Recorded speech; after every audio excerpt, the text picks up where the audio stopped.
Good morning, everybody. I can see some of you, not all of you, but those who I can see look like a good-looking crowd to me. So we hope this finds you enjoying your summer. We hope everybody's healthy. And we also hope that you're not in any areas impacted by fires. Let's pray that we don't have any of the big fires this year. I think one just started out by Yosemite yesterday, unfortunately. But hopefully everybody's smoke-free and will remain that way during the summer. So welcome to our town hall. This call is being hosted by the Golden State Manufactured Homeowners Education Fund, which is a 501c3 nonprofit organization. But today, the presentation I'm going to give and the topic today is actually a topic that has been widely used since I've been back with my second tour of duty as GSM HOA counsel since 2009, actually. We've done these presentations that highlight the mobile home residency law, otherwise known as the Bible, otherwise known as the New Testament. Title 25, which is the codes and standards for mobile home parks, we call that the Old Testament. But the MRL, the mobile home residency law, is your New Testament. And that's something that you should have near and dear to your hearts as mobile homeowners, because it sets forth all of the rights, obligations, responsibilities between management and homeowners in mobile home park living. So it's very important that you have a copy of that handy. You can download them online pretty easily. What this is all about is information, because information is power. Information is security. Information is protection. And if you don't know your rights under the law, right, you're not going to know when those rights are being violated. You're not going to know how to protect your rights. So the organization that we want to sort of highlight here today as well is GSM HOA, the Golden State Manufactured Homeowners League. I'm hopeful that everybody on the call or everybody listening is already a GSM HOA member, but if you're not, you can go to gsmhol.org, which is the website, and find out how you can do that. GSM HOA has been in existence for about 60 years now. It was started by some homeowners in San Jose, California, way back when, and has grown into a very shall we say, influential organization statewide. One of the things GSM HOA does is it fights very hard for legislation in Sacramento. And this year, there's two very important bills that I'll just mention in passing that are working their way through the legislative process. One is a bill that will require park managers to be trained and licensed, something that's been lacking in the industry forever. And number two is a bill that's going to phase out, or I guess a better word would say adjust and phase in, a new rolling exemption for new construction, what we call the new construction exemption from local mobile home rent stabilization. That's a completely outdated exemption now that's over 30 years old. And so we're going to put a new rolling exemption in so that more and more spaces that were constructed after 1990 can start to be covered by local rent control, rent stabilization in those jurisdictions that have an ordinance. So the two organizations that we're highlighting today that are working in tandem here, this is a GSM HOA Mobile Home Residency Law 101 presentation that GSM HOA has put on all throughout the state. We always did it in person before the pandemic. Now with this technology, we can do it, of course, the way we're doing it right now, which is fabulous. It's being hosted by the Education Fund. So we're hopeful that you'll follow both organizations, become a GSM HOA member, and support both GSM HOA and the Ed Fund. Donations are always welcome. With all the presentations that we put on and all of the good that both organizations do. So today we're going to make it a lot easier for you on these town halls. The last couple of years, I've done a lot of talking. We record the presentation so people can watch it and take notes. But today we're going to actually screen share so that you can follow along. And the document, which rolls about 31 pages long, will also be available after this presentation. I think we can put it on both the GSM HOA website and the Education Fund website for anybody to download. It's a question and answer format. What I always have done in my in-person presentations is I try to make it very interactive. We go through 20 to 25 questions. I ask the question, I ask people in the audience what they think the answer might be, try to keep it interactive and fun so that everybody's engaged and keep it interesting. It's kind of hard to do that here because we can't have 75 people, as I see on the call, raising hands and chiming in. But what I thought I would do is go through all the questions and answers. You're going to see the question on your screen and you're going to see the answer on your screen. And we'll just go one by one. Anybody have any questions, just jot your question down. And what we're going to try to do is spend about an hour going through the MRL issues that I'm going to highlight. And then we'll open it up for questions just like we always do. And we'll try to take all your questions today. All right. So if everybody can just stay on mute, the way Ann said, right now it's fabulous. It's nice and quiet. So I think we're doing great. So I see we do have a number of directors here today from both organizations. I see a couple of the vice presidents from GSM HOA here, which is fabulous. And again, hopefully as you become members or you are members of GSM HOA, you know who your zone vice president is.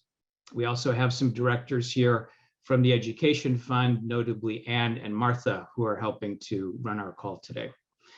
So with that, I'll just again introduce myself. I've been a practicing attorney since 1982. I've been specializing in mobile home law since about 1985.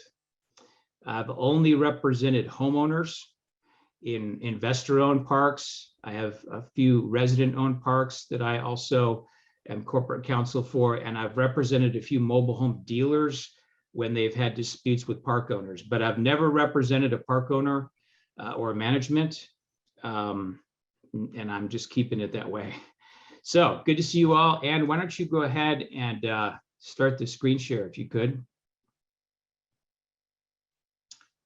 And then we can kind of launch into our presentation here. So again, this is, if we scroll to the top, I want to make sure that you all see the letterhead there. That's the GSM HOA letterhead. That has the address and the contact information with the website there at the far right for how you can log on to GSM HOA and find out more about it. So this is our MRL 101 presentation hosted by the Ed Fund. And here's our first question. First question is a very important question, which kind of underlies much of this body of law. And the body of law, again, the mobile home residency law is found in California Civil Code section 798 et sequitur. It goes from 798.1 to 798.88. When I was in high school, I lived in a mobile home park, and my father, for at least a year, was GSM HOA chapter president. And I think probably in those days, the mobile home residency law was probably about 2 pages of paper front and back. Now there's 88 sections, and almost all those 88 sections have been created through the efforts of GSM HOA over the last 50 years. So we have them to thank for that. I think we might have a couple of open lines that aren't muted. So again, I would ask if anybody has an open line, if you could just mute yourself for now, that would be great. I think I see a couple lines there where there's a photo. Yeah, that would be one to mute right there. So let's go to question 1. Who enforces the mobile home residency law? We have this valuable body of law, and who enforces it? And when I ask that question at our in-person conferences, I hear answers like the district attorney, the courts, the judges, lawyers, and all those people help with the enforcement. but there's really no MRL police force. And there's nobody, we wish we had people with armbands that were patrolling the parks, right, enforcing the law, but that's not the case. And there are limitations about what these other folks can do. You know, many of them are overworked and underpaid and maybe unknowledgeable about the law. So really the answer to this question is, who enforces the MRL? The answer is you do, all of you do, because unless you say something, you speak up, or you act to protect your rights, this law is not going to be enforced, is it? Knowledge becomes the first step in the process, because if you don't know the law, you can't enforce the law. You can't stand up for your rights. So that's what today, again, is all about. So the answer really is you do. However, there is help. And at the very end of our screen share, we're going to also share a couple of pages about the Mobile Home Residency Law Protection Act, which GSM HOA got passed into law a couple years ago. And it puts into place something called the MRLPP, which is the Mobile Home Residency Law Protection Program. And this is for violations of the MRL, the sections of the Civil Code we're talking about today, where if you believe there's a violation, you can file a complaint with Department of Housing, HCD. They will send out notices.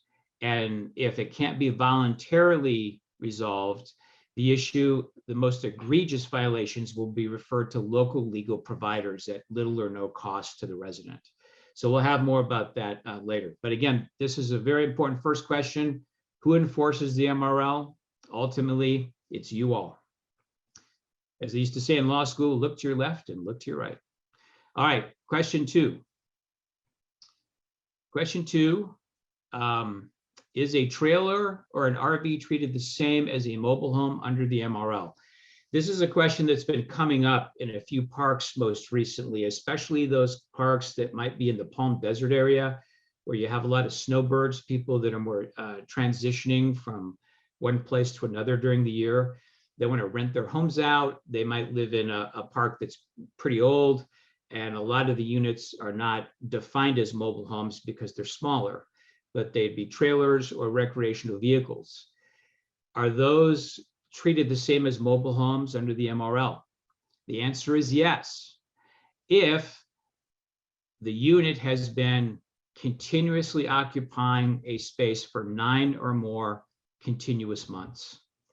In that case, 9 or more months, it's treated the exact same as a mobile home, except for one provision of the MRL, and that's 798.73. That's a section that says that a park owner cannot require that a home be moved from the space as a condition of sale. In the case of an RV or a trailer, that protection does not apply. What that means is, if somebody is in an RV or trailer and they've lived in the park for 9 months or 10 years or 20 years, if they want to sell, the park owner can require that the unit be removed as a condition of sale. I think the rationale for that, I was not involved with GSM when that law was passed, but I think the rationale was that RVs or trailers are more movable. They can be more easily moved, and so they don't require the same protections as mobile or manufactured homes that are really immobile homes for all intents and purposes. So that's the one exception. Now, a corollary question to that is a park model home a mobile home or an RV? Many of you might be aware that there are smaller homes being manufactured, brand new homes that are called park models. Those are not considered mobile homes by definition because of their characteristics, their size, the method of construction. Those are considered recreational vehicles. So that means that if there's a park model that's been in the park for 9 or more consecutive months, it's covered by the MRL, except at the time of resale. And then the park could require that the park model be moved. Okay, let's go to question number 3. Question number 3, does the MRL consider you to be a homeowner or a tenant? When I've asked this question over the years in person, obviously about half the room says homeowner, half the room says tenant. And the answer, it's a bit of a trick question. The answer really is both. GSM HOA was very adamant that this body of law, the MRL, should not be deemed to be like a landlord-tenant law, the way that the general landlord-tenant laws are phrased.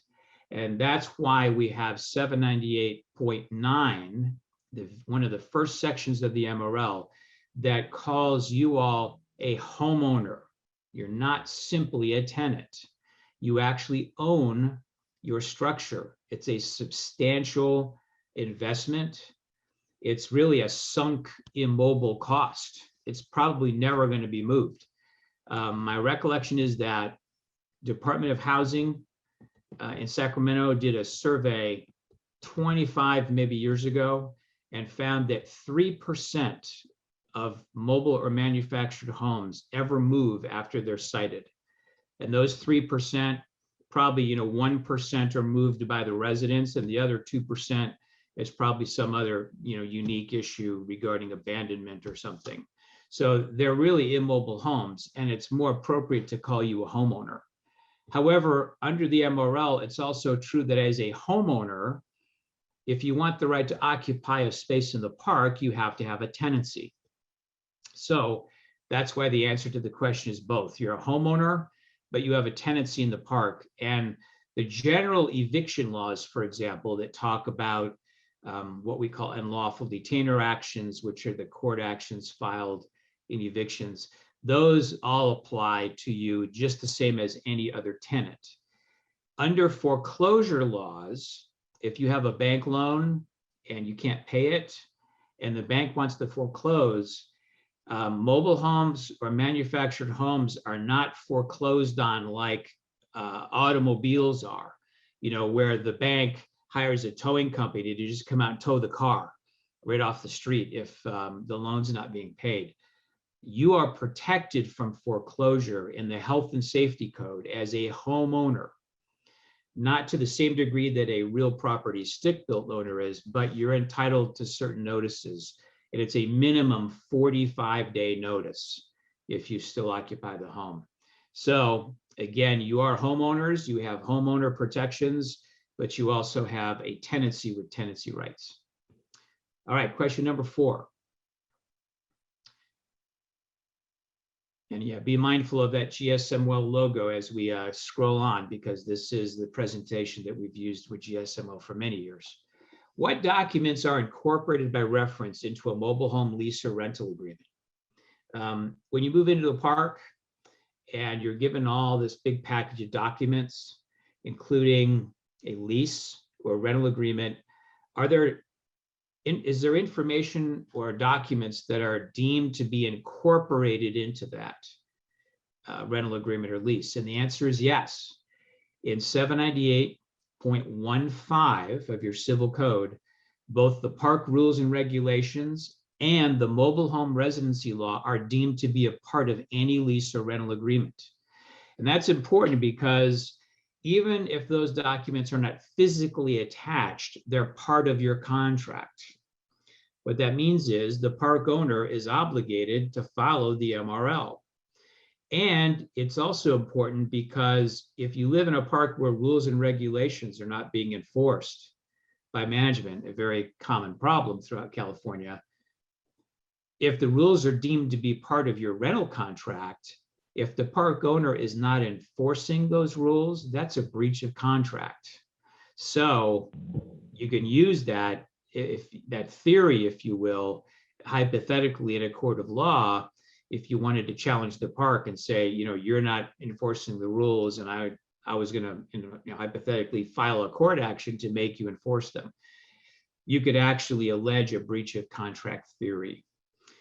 The other thing to remember is this law, as we're about to examine, this mobile home residency law, being part of the rental agreement, supersedes anything in the rental agreement that's contrary to that. And we'll just scroll to question number 5 now, because that question really addresses this issue. What if there's a park rule or a rental agreement provision that contradicts the state law, the mobile home residency law? Which one governs? In other words, could a park owner say, well, the mobile home residency law says that residents, homeowners are entitled to a 90-day notice of rent increase, but I'm going to pass a rule that says I only have to give 30 days notice of a rent increase.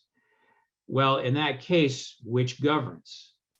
And I think probably most of you would agree or know that the answer is the MRL governs. The MRL is a state law.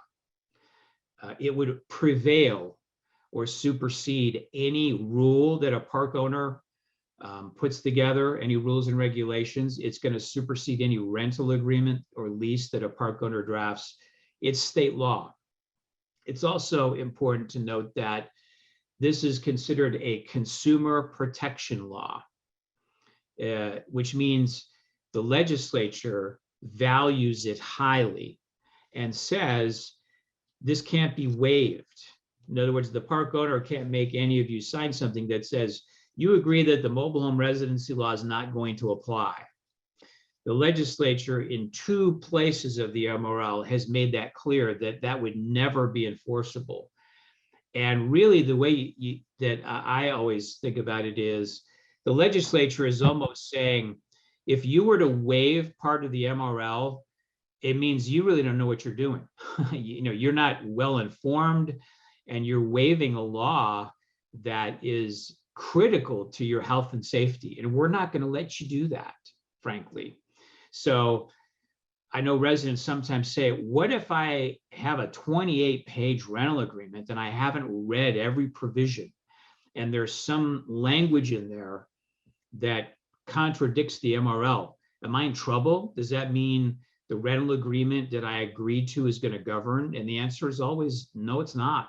It doesn't matter what the rules of rental agreements say regarding these MRL issues, because the MRL always governs. Any good park owner is going to repeat in their documents the MRL provisions. It's going to refer to them and track them. So that's a very important question. Okay, number 6 is next. Do prospective buyers, people that are buying into the park, have the same protections as homeowners who already live in the park in connection with offering of leases and rental agreements? And this is something that a lot of people can be kind of misinformed or confused about, because a seller of your home, you might think, well, the buyer is going to have all the same rights that I do. And that's not exactly true, because the buyer doesn't get MRL protection until the buyer completes the purchase, signs a rental agreement or lease, and becomes a homeowner.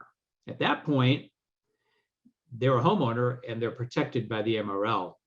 But until then, they're not. So it's kind of a catch-22, right? The buyer is handed this 30-page document that they have to sign. They don't have the same lease offering or rental agreement offering protections that the MRL gives to homeowners. And so they can't, say, well, I'm not going to sign this because you have to offer me something else. It may be a take it or leave it proposition for them. Once they sign it, then they're covered, but then maybe the damage is done.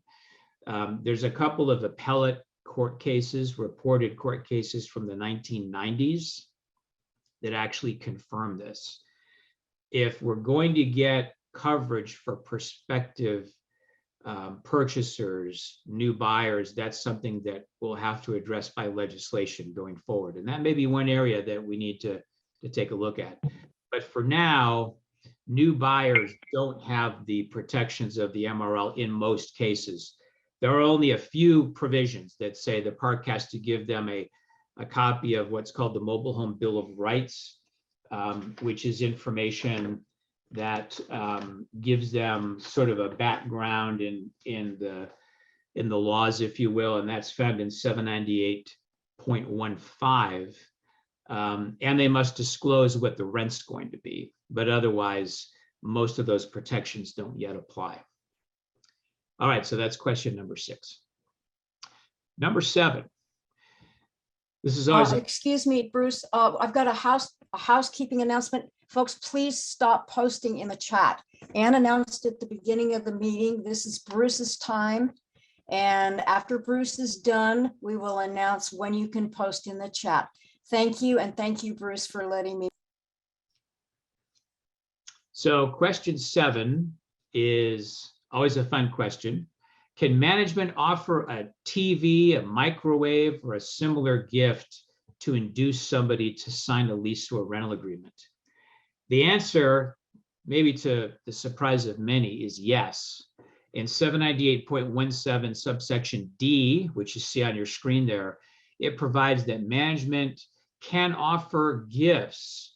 The one thing they cannot offer is a decrease in the rent. They can't say, if you sign this 10-year lease, your rent's going to go down, because that's deemed to be kind of like, the carrot and the stick routine, where the carrot is, oh, it looks so good, my rent's going to go down. But the stick is, the lease has all these other really bad provisions in it that ultimately are going to have you paying more rent in the long run than if you didn't sign it. But they could offer you $50 or a TV or a microwave. So yeah, that's just something to be aware of. Question number 8. Which leases or rental agreements are exempt from local rent control? And there's new law here that we need to be aware of. The key section in your MRL is 798.17. And since the 1980s, that section has provided that any rental agreement that's lengthier, that's longer than 12 months in length, is exempt from local rent stabilization. We call that an RSO, a rent stabilization ordinance. Over the years, the industry has come to call those long-term leases. But a very important piece of legislation was passed into law that took effect January 1st, 2021, sponsored again by GSM HOA. That bill, AB Assembly Bill 2782, ends and phases out the long-term lease exemption from local rent control or rent stabilization. And what it provides is, as number 1 there says, all leases of any length signed after February 13th of 2020 are no longer exempt as of January 1st, 2021. The local RSO preempts any of the financial provisions in the lease or the rental agreement. Now, it doesn't mean the whole lease goes away. We're not blowing up the whole contract. But what it means is, if the lease says they can increase your rent, 10% a year, and if the local ordinance says they can only increase your rent 3% a year, well, the ordinance now applies, and they're limited to 3%, no matter what the lease says. Also, as item number 2 there says, all leases with a term of 12 months or longer remain exempt, signed after that date, until they expire. So in other words, if there was already somebody on a 20-year lease as of February 13th of 2020, they stay exempt because we're not, blowing up existing lease contracts. We can't do that. They stay exempt until January 1st of 2025. By January 1st, 2025, all rental agreements of any length, no matter when they were signed, they're all going to be no longer exempt. They'll all be covered by local RSO provisions.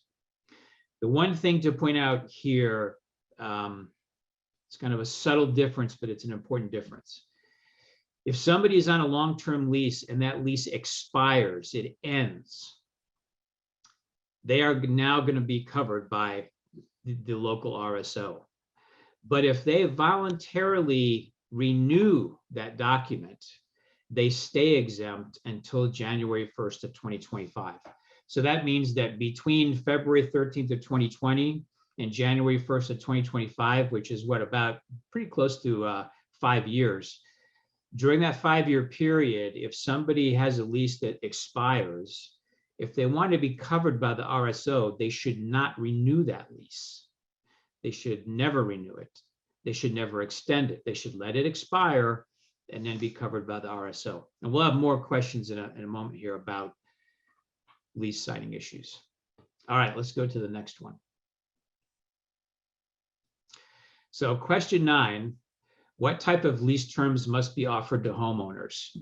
Now we're talking about existing homeowners. If the park's going to offer you a rental agreement, then they must offer you an agreement with a term of 12 months or a lesser term like month to month, or both parties could mutually agree upon a longer term, such as 3 years, 5 years, 7 years, or 10 years.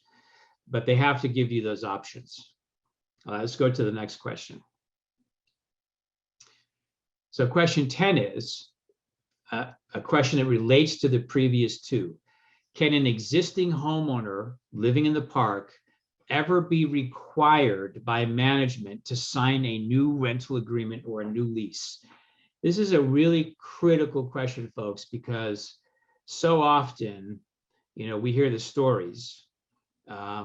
I know the GSM HOA vice presidents from their zones always hear the story where the member or the resident says, the management says that they lost my lease. They can't find it, so we need to sign a new one. Or we just need to sign a new one to update things.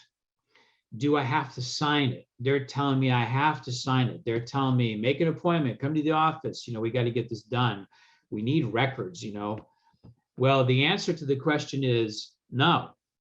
An existing homeowner can never be made to sign a new document.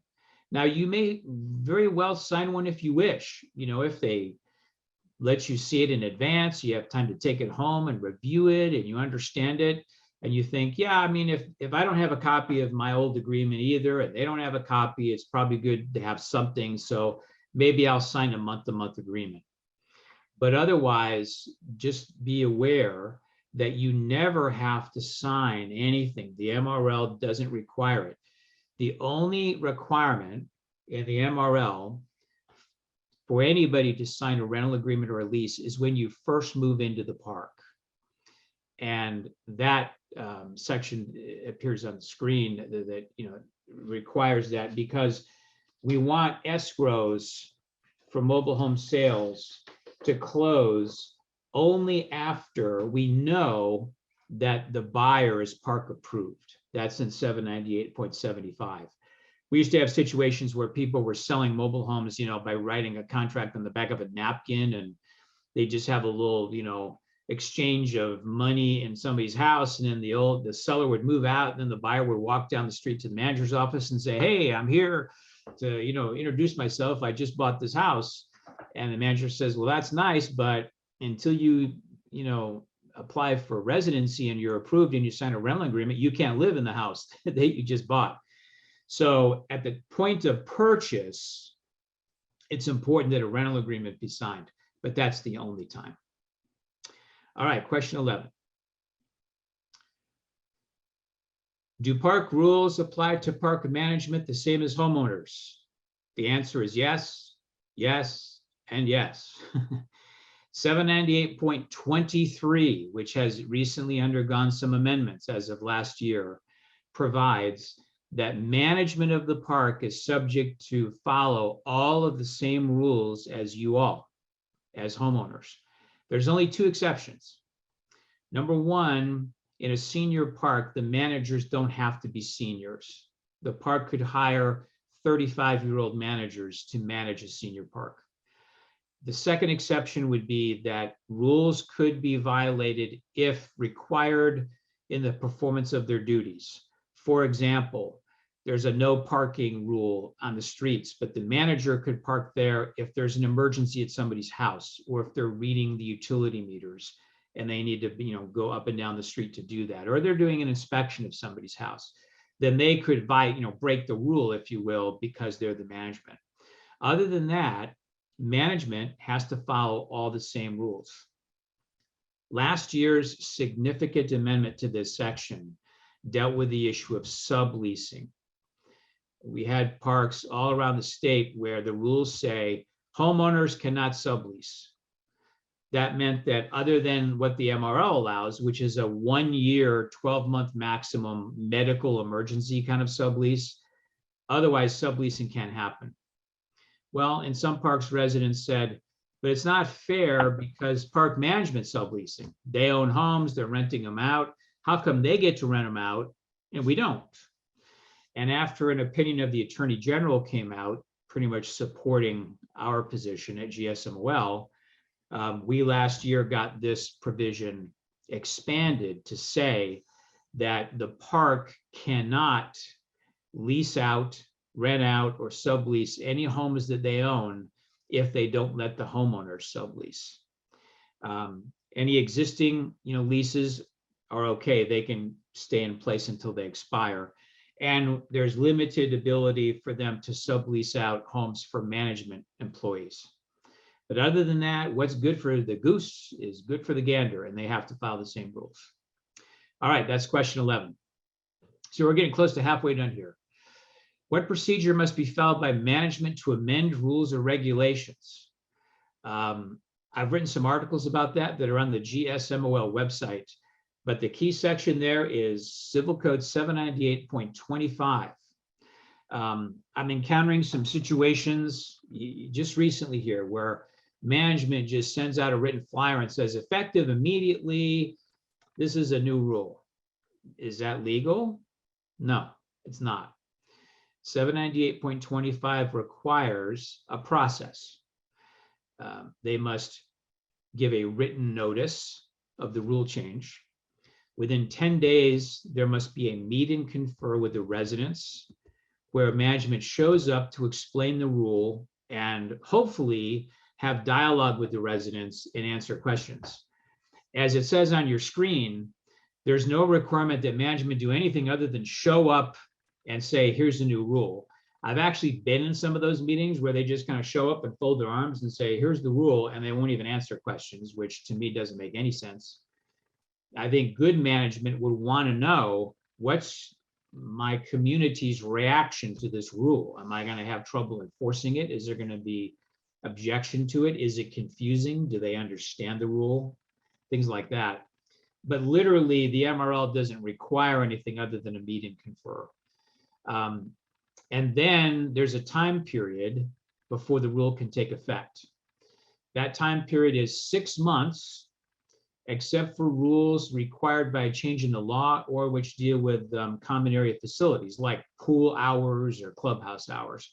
Those kind of rules could be 60 days to take effect. But otherwise, rules regarding, landscaping issues or anything else that the rules might require or include, that takes 6 months, folks, for that to be able to be effective. There's only one other exception to that. If a homeowner signs a document that says, I agree this rule takes effect immediately, then it takes effect immediately. And that's why we always advise at GSM HOA, look, don't sign anything that would contractually obligate you to the new rule immediately. Always give it the 6 months so that you have time to adjust to the idea of this rule that's coming. And the last thing is the paragraph mentions in the middle there that you need to know. These requirements do not give residents veto power over the rules. You can't show up and say, I don't think this rule is a good rule. I think it's unreasonable. So you can't enact it, or I'm not going to follow it. No, you don't have that kind of power. The park does have unilateral ability to adopt the rules and regulations in its community. Your protection there, only reasonable rules can be enforced. Let's go to the next question.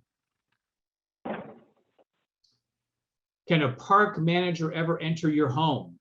The answer pretty clearly is no. They cannot actually enter inside your home unless the home is abandoned or there's an emergency. If the park manager looks through a window and sees somebody laying on the floor, then they maybe have license or cause to actually break into the house because we need to save somebody's life.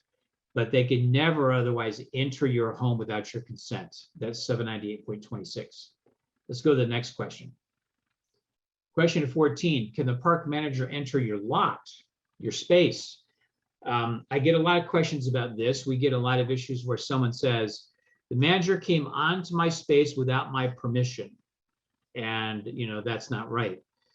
Well, the mobile home residency law in the same section, 798.26, does allow management to come onto your space to read utilities, to perform maintenance like trimming trees, or to otherwise protect the park, if you will. When we think about it, the residents do not own the property. You're only renting the property. The park owner owns the land. So the park owner has the right to enter upon the land that it owns for these purposes. Having said that, the park cannot, management cannot invade your privacy. You know, when you sign a rental agreement and move into the park, you're entitled to something called quiet enjoyment. And that involves a right of privacy. So if a manager is coming onto your lot at 1 o'clock in the afternoon to read the meters, they can do that. They don't have to give you advance notice. If they're coming in to trim trees or do some kind of maintenance, they can do that during reasonable hours. I would say in that case, they should probably give notice in advance so that you know they're going to be doing this kind of work. They can come in for a lot inspection. Does that mean management can come on your space at 3 o'clock in the morning? Probably not. There'd be no good cause to do that. If they came on your space, can they come up and look in your windows? No, that would be an invasion of privacy. That has nothing to do with what 798.26 refers to in terms of their duties, their park duties. I can't let one of these presentations go by without, again, telling one of my favorite stories. And I wish to God I would have kept this photograph. But I had somebody come up to me after one of our meetings and they showed a photograph, and it was them taking the photograph, looking out their front picture window. And in the photograph was the manager's head with a telephoto lens in front of it, looking into their window, pressed right up against the glass, such that you couldn't even see the manager's face because of the telephoto lens on the manager's camera. That would be the most extreme and ridiculous example of invasion of privacy that I could ever give to you. Question 15. This was actually a question submitted in advance. We had a couple of questions submitted for today. Can capital improvement expenses be passed through to residents by management? What are we referring to when we say capital improvement expenses? In many rental agreements or leases, and in some local RSO ordinances, there are provisions that say, in addition to the base rent, the space rent that you're paying that gets increased by certain amounts every year, in addition to that, the park can also pass through dollar for dollar certain expenses, government-related charges that get billed to the manager, capital improvements, capital expenditures for capital replacements or improvements, like when the roads are redone or the clubhouse roof is rebuilt. Sometimes there's a provision for property tax increases in excess of 2% per year when the park gets sold, for example. There's even a provision that we don't like a lot called uninsured losses that says they can pass through certain losses that they don't have insurance for. So the question is, are those legal?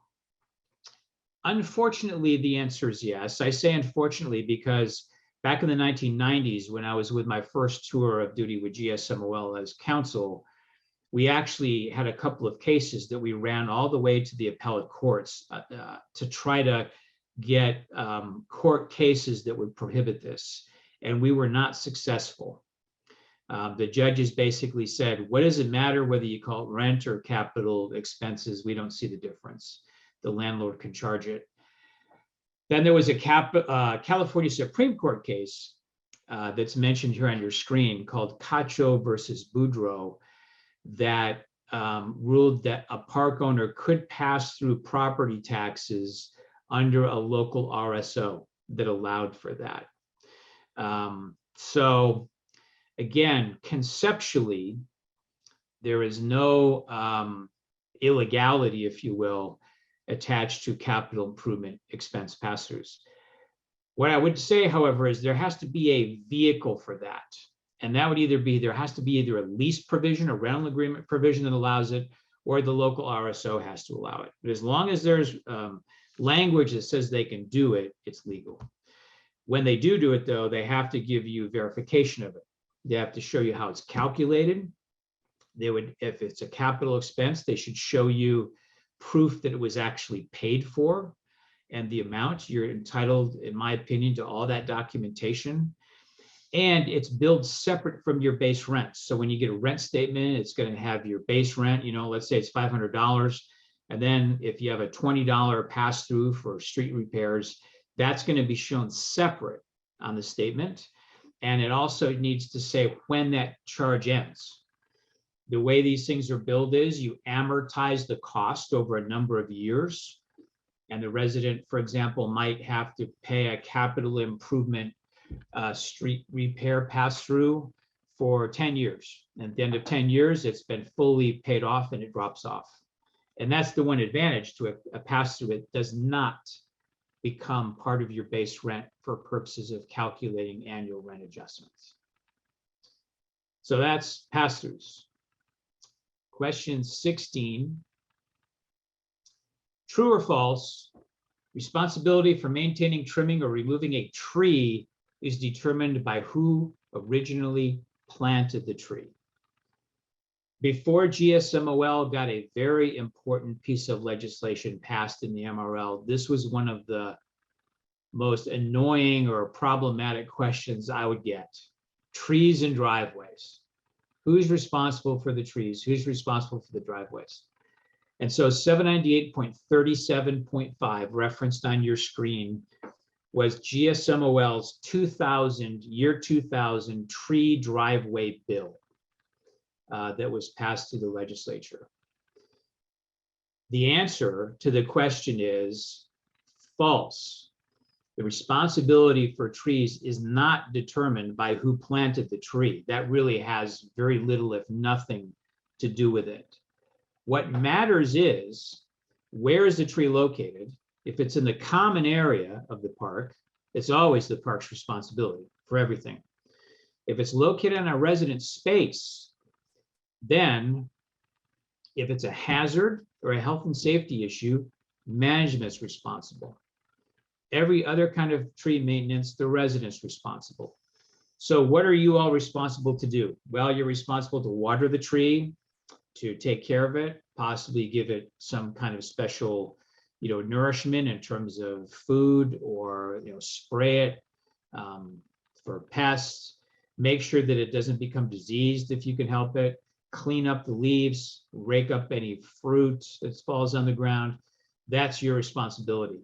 But once the tree becomes a hazard, the roots start coming up out of the ground or migrating under homes.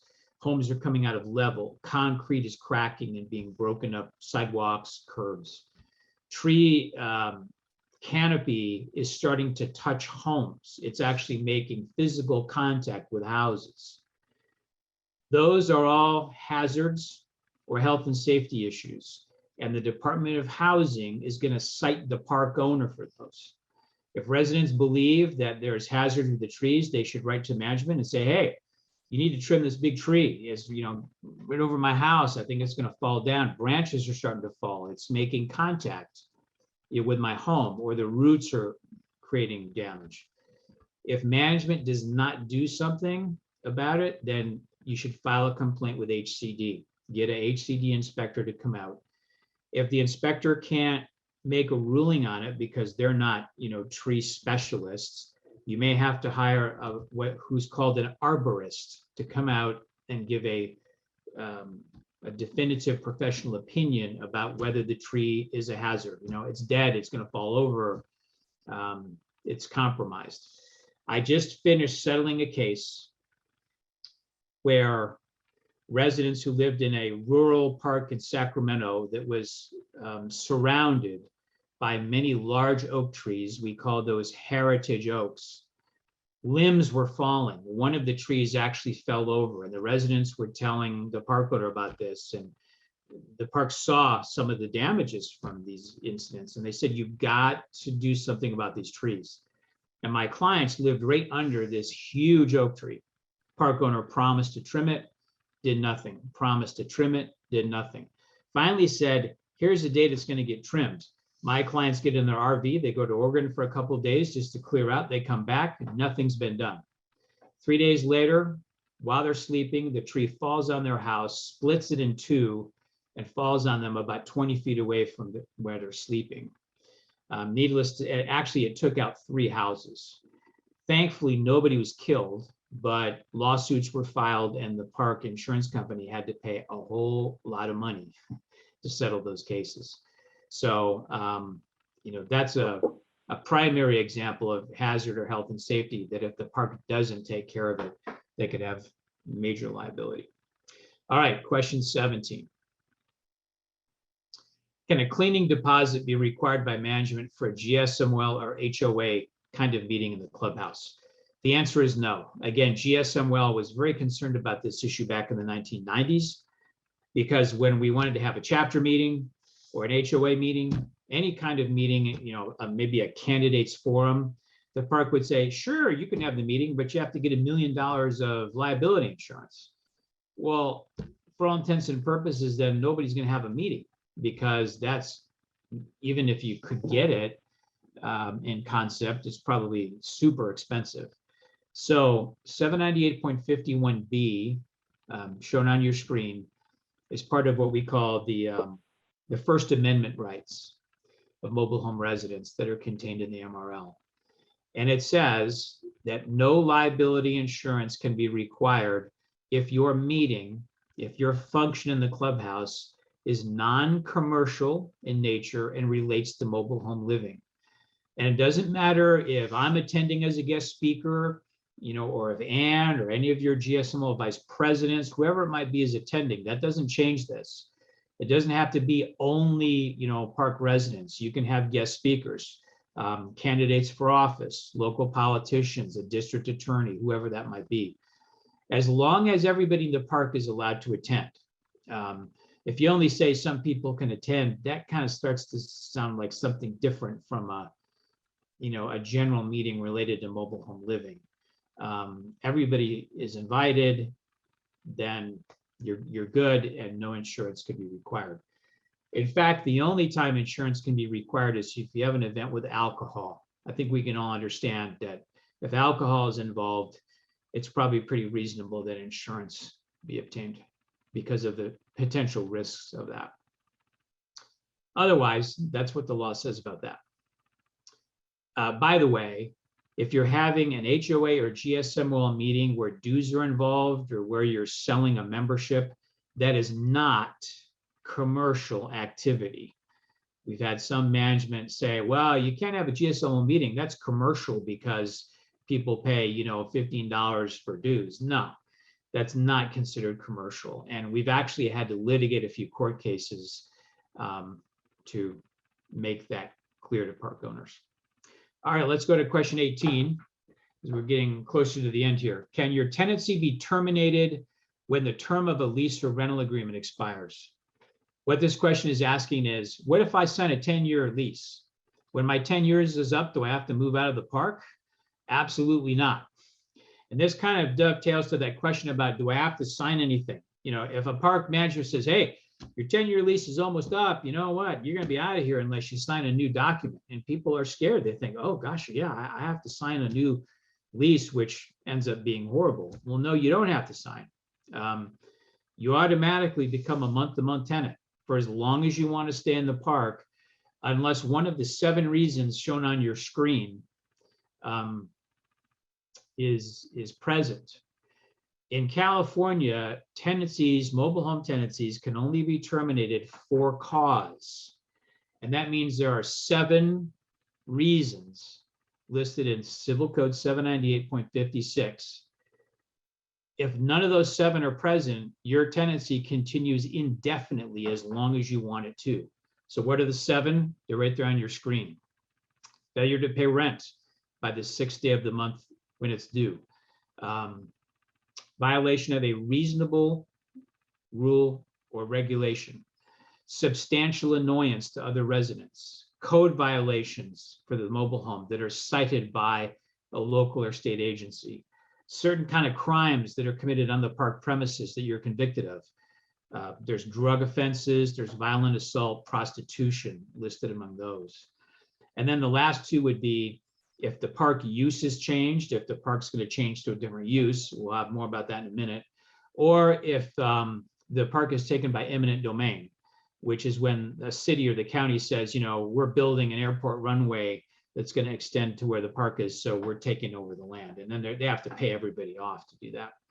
But other than those 7 reasons, you can never be terminated, and you certainly cannot be terminated just because the contract expires. All right, let's go to our next question.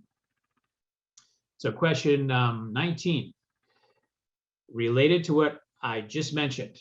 Does the mobile home residency law protect residents from conversion of your park to another use? That could be, we're going to change the park from, you know, mobile homes to a shopping center, or we're just going to close the park completely and just turn it into vacant land, and then maybe someday we'll do something else with it. Park closure or park conversion is governed by a couple of different statutes. First, your MRL, Civil Code 798.56G, shown there on your screen in the answer, that requires at least 6 months written notice of a park closure, and typically it's a full 12 months. So they have to give a notice saying the park is closing in 12 months. Then we have local ordinances in cities and counties, what we call conversion ordinances, and they have a whole process that has to be followed. The park has to file a relocation impact report. They have to try to relocate residents. If they can't, they have to buy them out at fair market value. It used to be that those ordinances were discretionary. In other words, the law in the government code of the state law said local governments may require a park owner to mitigate the impact of the closure by purchasing the resident's home. Well, now, again, part of that AB 2782 that we got passed a couple of years ago with GSM HOA and our fabulous, you know, lobbyist Esperanza Ross, whom I cannot speak. I could not in words tell you how great of a lobbyist Esperanza is. She's been just so invaluable. But AB 2782 requires now the park owner to compensate displaced residents by paying fair market value for their homes if they can't be relocated. And most times, folks, people can't be relocated. There's just no available spaces waiting to receive homes.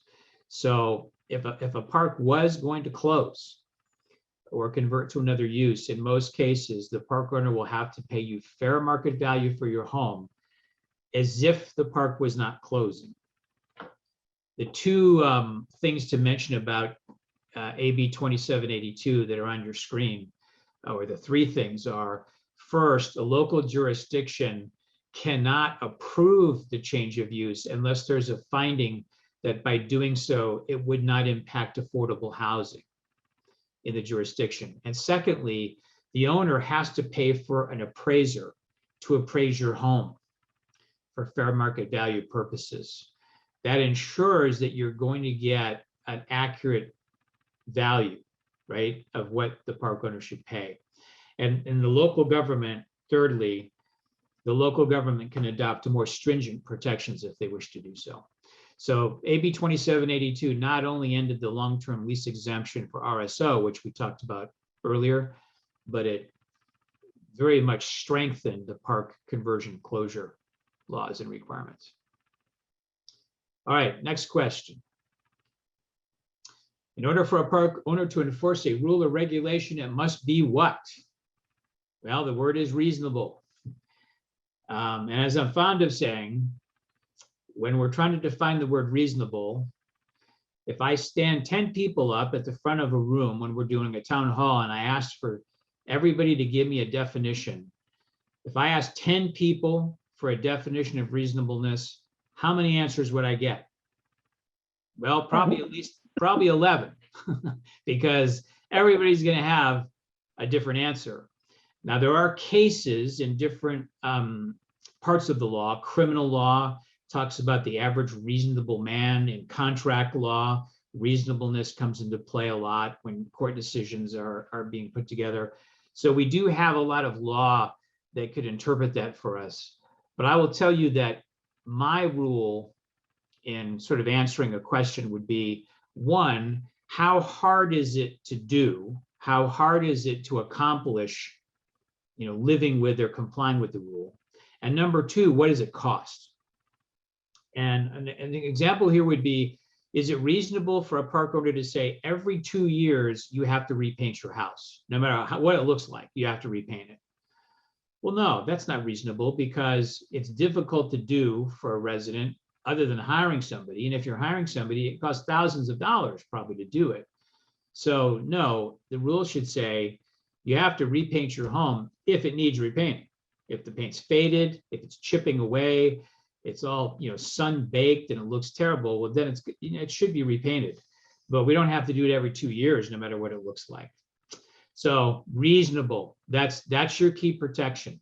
A park owner has ability to unilaterally adopt rules without you having a veto power or say so, but they must be reasonable.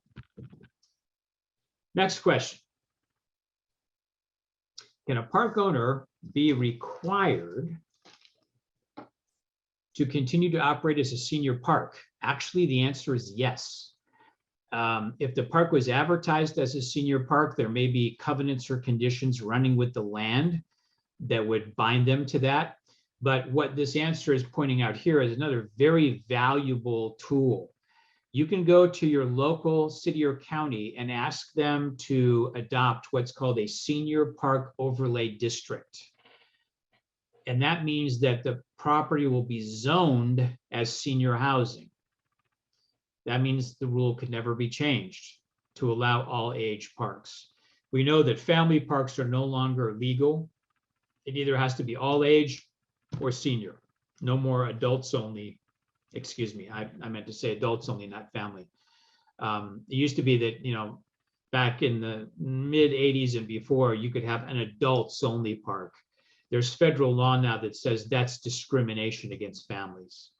So all parks have to be all age, except if in 80% of the spaces, there's one person 55 or older. If that threshold is made under federal law, you can be a senior or housing for older persons facility.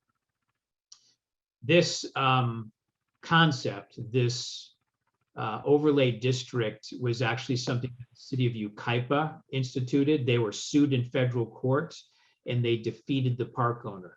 The Ninth Circuit Court of Appeal federal court said, no, this is perfectly legal.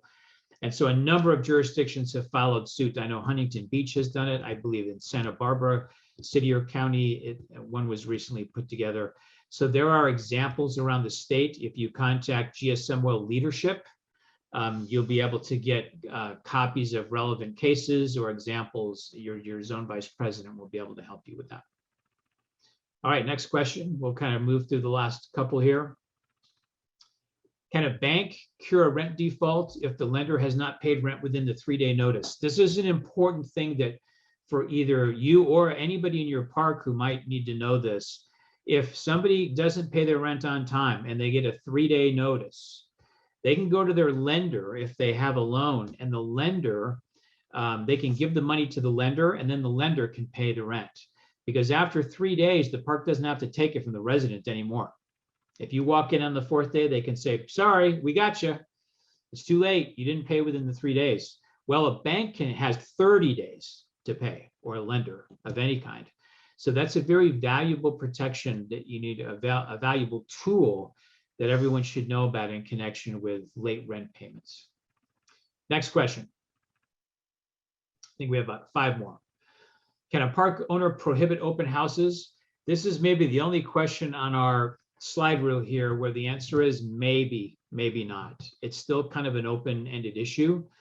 According to Civil Code 798.70, open house signs can be prohibited, but the very next section says they cannot prohibit the listing or sale of a mobile home. And since mobile home, any home sales typically can depend upon open houses, that's a very commonly used, obviously, technique, right? To locate potential buyers and to show your home. It could be argued that banning open houses completely would be unreasonable because it really prevents people from selling their homes in, competing with the way other folks sell their homes in parks who do allow open houses, or for resident, stick-built residential housing where you can always do open houses. I think the key would be that signs have to be strategically managed. You can't have signs all over the place. And certainly you could have a sign outside the park. You could have it online, posted online, which many realtors or dealers and salespersons would do. So hopefully you can work this out with management. If they say, no, we don't want to allow it, you can say, well, what about this? We can manage the process and make it so that you don't have open house signs all over the park every day. Next question, 24. On what grounds could a park owner lawfully turn down a prospective buyer? Just real quick, under 798.74 of the MRL, there's only 2 grounds for turning down a buyer. Number one, they show their history shows that they've been maybe evicted from prior homes, residencies, because they didn't follow the rules and regulations. In my experience, that hardly ever would come up. The main ground is financial ability to pay rent. The park alleges you don't make enough money to pay the rent. And typically they use this 3-to-1 ratio. You have to have income, which is 3 times the rent and utilities. So if the rent utilities is about $1,000 a month, they're going to require that a buyer have $3,000 income per month to qualify.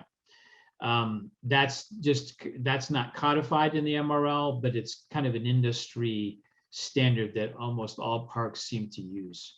Recent amendments that GSM HOA got passed to this law require that this is not just salary or income that the park has to look at. If you give them evidence of trust money that you also get the benefit of, stocks, bonds, you own other real estate and you get rental income from that, they have to consider all that in determining whether the buyer qualifies. So we got some real helpful language added to that section that doesn't limit the park simply to wages, which some parks tried to do. All right, last couple of questions. Question 25. Can an heir who inherits a mobile home still qualify for tenancy if they don't meet the park's senior park guidelines? Meaning, what if the park says everybody has to be 55, or one person 55 and everybody else is 45? And what if somebody inherits a home and they're 43 years old? Can the park owner say, sorry, I can't rent to you because it violates federal law and I'll lose my exemption? The answer is no, that's not legitimate, because that's why the federal law says, and I've got a citation there to something called the Federal Register, where if you look this up at your local library, you could actually read it, or you may be able to find it online now.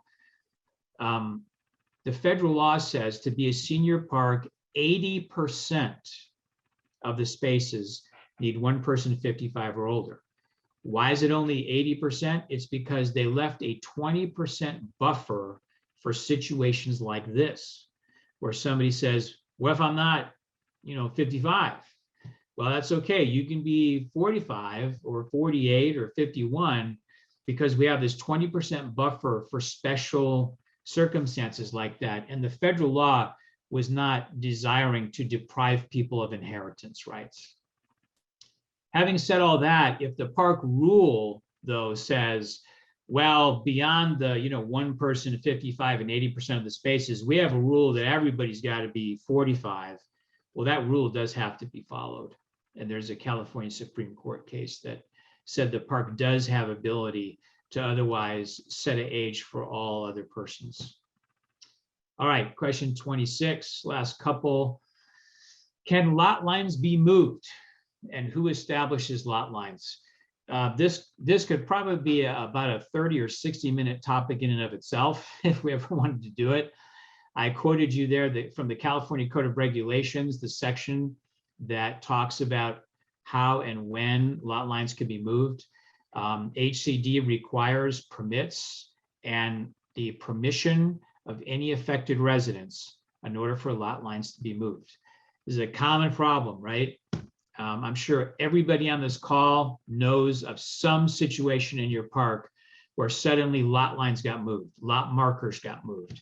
Can management just walk in and say, you know, we're just going to change the lot markers? No, they can't. And if they try that, you could complain to HCD, get an inspector out. There's typically going to be plot plans filed with the city or county or with the state that show where the markers are and, you know, measure off the feet, the meets and bounds. And hopefully you'd be able to find a map to confirm that. But otherwise, if somebody wants to move your lot line, they can't do it without your permission. And that's very important. Question 27. Is a person who rents a mobile home from another person, a renter, for example, are they treated like a homeowner? This would be in a park where renting is allowed, right? You get to rent to somebody or somebody's renting from the park owner. There is an opinion from the California Legislative Council that says those people are not homeowners. They don't own the home. Therefore, they don't technically qualify for a homeowner tenancy. They're what we would call a regular tenant. And so they get the protection of landlord-tenant law. But the only provisions of the mobile home law that apply to them are where it says resident, not homeowner. Where it says resident, that refers to everybody, including renters. Where it says homeowner, it does not refer to renters. The last question, question 28. What is the Mobile Home Residency Law Protection Program and how does it work? Remember at the very beginning of our time here, I talked about the MRLPP. Again, this is a program that was enacted under the MRL Protection Act in 2018 to allow for enforcement of the MRL. It's very important to know that HCD, Department of Housing, does not enforce the MRL. They enforce Title 25, the codes and standards, including what we just talked about, the lot line issue. They don't, however, enforce all the other stuff we've been talking about. That's you, with the help of your lawyer, with the help of judges and DAs, with the help of GSM HOA, knowledgeable volunteers who can help you. So we wanted to create a special program that would help enforce this law. And if you scroll down here a little bit more, and there's two last pages that will show on the screen, and just stay at the top, if you will, so we can see the logo there. There's a number of questions here. This is a handout that we can provide to anybody who wishes it. And these are the frequently asked questions that GSM HOA created a couple of years ago when this got passed. But this is really critical. This is like a game changer because it allows, again, what does the law do? Question one, it's allowing for the enforcement of the MRL. Number two, how does the new act work? If you got a violation, go online to HCD website, hcd.ca.gov. It's a government, state government website, and you can click on manufactured mobile home tab, go into that part of the website and find where you can file a complaint about an MRL violation. HCD staff will receive the complaint, review it, and do like a triage to determine, is this an egregious violation? They're going to send back notice to the park owner and say, hey, your resident has claimed a violation. You guys have some time to work this out. And if you can't work it out, they're going to refer it to a local legal provider. Keep scrolling down there if you will, Ann. Now, where's the act codified? It's not in the MRL, it's in the Health and Safety Code. 4, will I have to pay if my complaint goes to court? Probably not. If it's referred to a local legal provider, it would be to like legal aid, senior adult legal assistance, La Raza, offices like that that would have little or no charge. Who pays the cost of the program? The park pays $10 per space per year, and they're allowed to pass that fee on to homeowners. So many of you would be seeing that showing up as of a couple of years ago. It costs about 83 cents a month to you to have this program. We thought, even though I know any kind of fees for homeowners, we always resist that at GSM HOA, but we thought 83 cents a month is worth it to have this program, which so far really does seem to be working. And that applies to resident-owned communities as well. Then scroll to our last page, and what kinds of complaints will be processed? Again, anything under the mobile home residency law. How do you know which complaints are violations? Well, because of presentations like this one right here today, where GSM HOA and our Ed Fund here is working with our residents and local entities to try to inform and educate. If multiple violations from one park happen, they can be bundled together and investigated together. Are there efforts to resolve before that? Yeah, there's a 25-day kind of cooling off period to try to give time for management and homeowners to work these issues out before it would go to a local legal provider. And then if we can scroll a little bit further there, and what should homeowners and residents do to educate themselves? Again, know your MRL. There's actually a link here where you can go to the Senate site to see the MRL, and also how you can get a hard copy. Our Ed Fund, the Education Fund, also has on our website an MRL course that you can take, and then you take an exam to become a certified MRL master. And Ann Anderson will personally give you a gold certificate, just like those Willy Wonka ones, that shows that you are a master. When did the act take effect? It took effect to begin January 1st, 2019, but it took a while to get funded. So complaints started to be taken just over 2 years ago. The act will expire January 1st of 2024 unless extended. And then the last page there is just showing that HCD will be reviewing it, and progress reports are going to have to be made beginning January 1st of next year that describes how the program is working. And we're going to have information about the total number of complaints and what kind of complaints and what are the outcomes. So this is a very important tool. All right, we could stop the screen sharing. Thank you so much for that, Ann. And that took just over an hour, which is about what I was hoping for. So I hope you all found that helpful. I know for some of you, you're saying, yeah, I've heard all this before, but hopefully review is always good. Hopefully we all learned something, at least one thing maybe we didn't know. And I have to tell you, I learn stuff new every day about this, not only because I'm hearing about some of the very interesting things that park owners are trying, but also some of the more unique situations that occur. So I think we can always learn from each other. All right, so I think it's time to transition to questions and answers. And we always do our best to take every question that we can and answer what we can. And I would again say, as we always say, try to keep the questions brief. We can't listen to 5 minutes of fact patterns.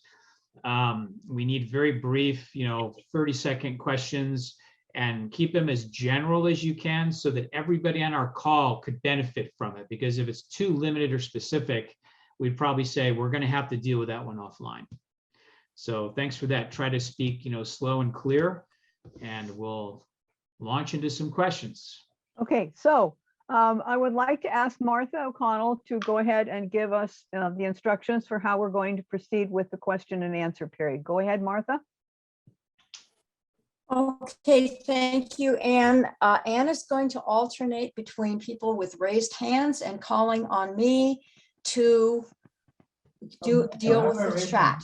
I respectfully request that you only ask one question. Everybody gets a chance, and then we go back. We just had a lady who's asking 5 questions. I'm going to have to break your questions up, ma'am. So don't be offended, but we need to be fair in this thing. If you have submitted a question, please look at your chat, because I may be emailing you back and saying, I don't understand the question, please make it clear. Okay, so thank you again. Please only ask one question. And please stay on mute until we call on you so that we don't have any background noise. Thank you very much. Okay, so the first hand I see raised is Patty Rose. Go ahead, Patty. Hello, my park owner gave me permission to build a garage on my property. Do the permits come from the city, county, or from HCD? First of all, hello, Patty. How have you been? Life is good, thank you. Good. Always good to hear and see you. That question will depend upon who the enforcement agency is in your jurisdiction. In most cases, that permit would come from the state, which is HCD, because it's a building codes and standards issue, right? And HCD has a complete array of requirements about what needs a permit, whether you need to get it, and if so, how do you get it and how much? But about, I think, 18% of the spaces in the state, the jurisdiction over codes and standards has been ceded back to the local jurisdiction. We call that an LEA, a local enforcement agency. So if you live in a jurisdiction that is an LEA, you would be going to your local city or county for the permit. If you do not live in an LEA jurisdiction, my belief is you would be going to the state. I would contact HCD and tell them where you live and ask them whether or not they have the permit jurisdiction. Thank you. Next, Martha, go ahead. Okay, just so you know, Anne, there might be a slight delay when you call me. I'm being flooded with questions, so please be I know you're patient. I know you will be. Okay, the first question out of the box is, can rules in a park be unwritten? Our written rules require a written communication to the office for new paint colors or landscaping, but there is no rule to request a meeting with management. We used to be able to send management an email to request a meeting. They have now decided they will no longer accept an email. Instead, they have created a 4 to 5 page form that must be filled out. But they gave us no notice of this change in the process or the rule. Is this a violation of the MRL? And this question comes from VP Bill Seaton.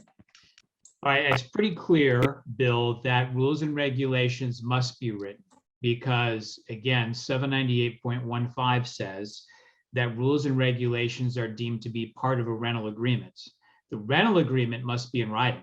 So it would make no sense to say, we have to have a written rental agreement, but we can have verbal rules. As well, verbal rules and regulations would be completely impossible to track and to manage. And how would we ever determine what the rule is and whether it was amended from where it was before if it's simply verbal?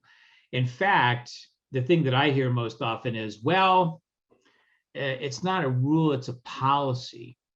Right, we have written rules, but then we have policies. Well, in the MRL, there's no such thing as a policy.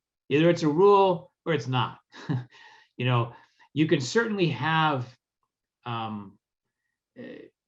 things like clubhouse hours or something that, or details, right, that have to do with, you know, like we're going to have rules, special rules for how to use the pool room. Like don't sit on the table and don't use the pool cues as lightsabers or swords and have duels with them. Well, that doesn't have to be in the park rules and regulations. That's specific just to the pool room. But otherwise, you can't have these written policies like this question is phrasing. You know, if the park says, we have to have a meeting with you in addition to you submitting architectural standards to make any changes, that should be in writing so that somebody knows this is what's required. But they can't say, you know, you got to submit this and then we're just saying that there has to be a meeting and here's what the meeting is going to talk about and here's when the meeting has to happen. No, my argument would be all that has to be in writing. Okay, next hand up is Donna Eccles.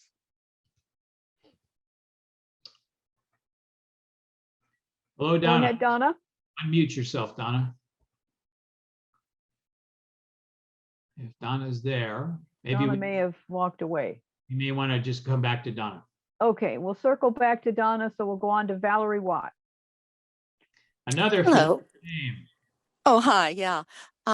Regarding the sale of homes in the park, it's my understanding our owner has rejected some buyers because of the criminal history of family members who are going to move into the park, such as a DUI or a drug charge or something on record of maybe one of the children, does the owner have the right to use criminal history? Or another time, they don't have enough money in their savings account, although they can, they meet the 1/3 kind of a standard rule for income.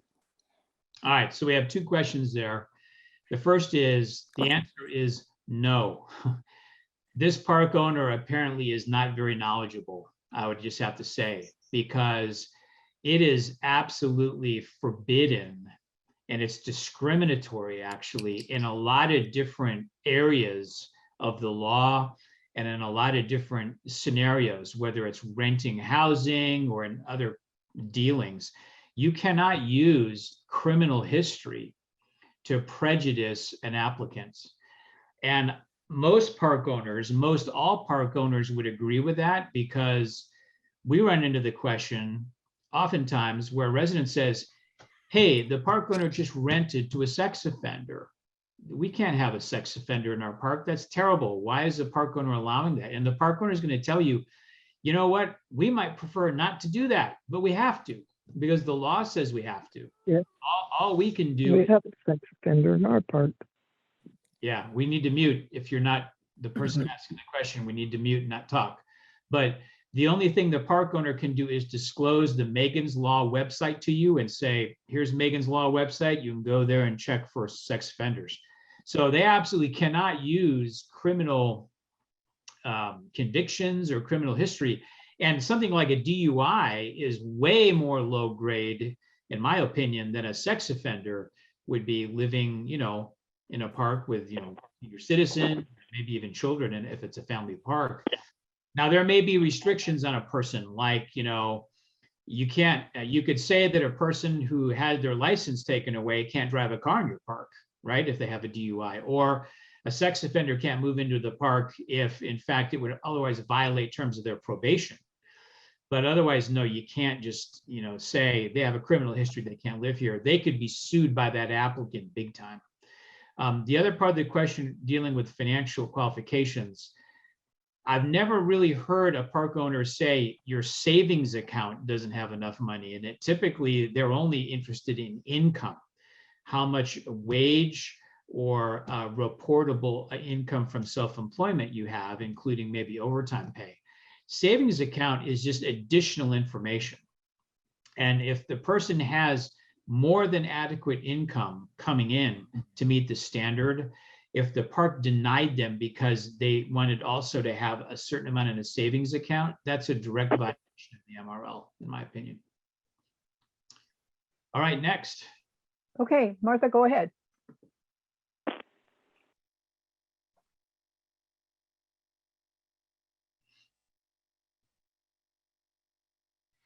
Martha's on mute, so I think need to unmute Martha. Sorry, I'm struggling going between the form and the Zoom. When did the MRL law regarding eviction notice of 45 days go into effect? Okay, what we're talking about there is the special COVID eviction statute that requires, I think that's what the question is referring to, because the law for decades has been 3-day, 60-day notice, and the 45-day requirement came in with COVID. I can't answer that question for you. I apologize. I don't have that statute at my fingertips. I can tell you that it came into place after the pandemic hit.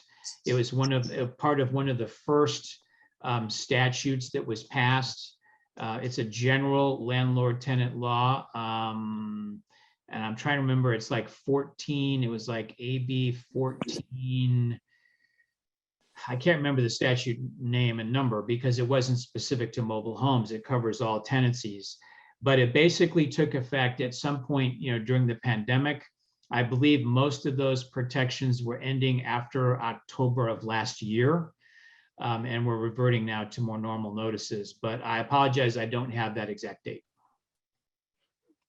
Okay, so now we have somebody from Brookwood Park who's got a whole room full of people there, basically participating with us today. Go ahead. Hello, Brookwood. Hi, thanks. Sharon Lieberman here. And I have a question about some of the events.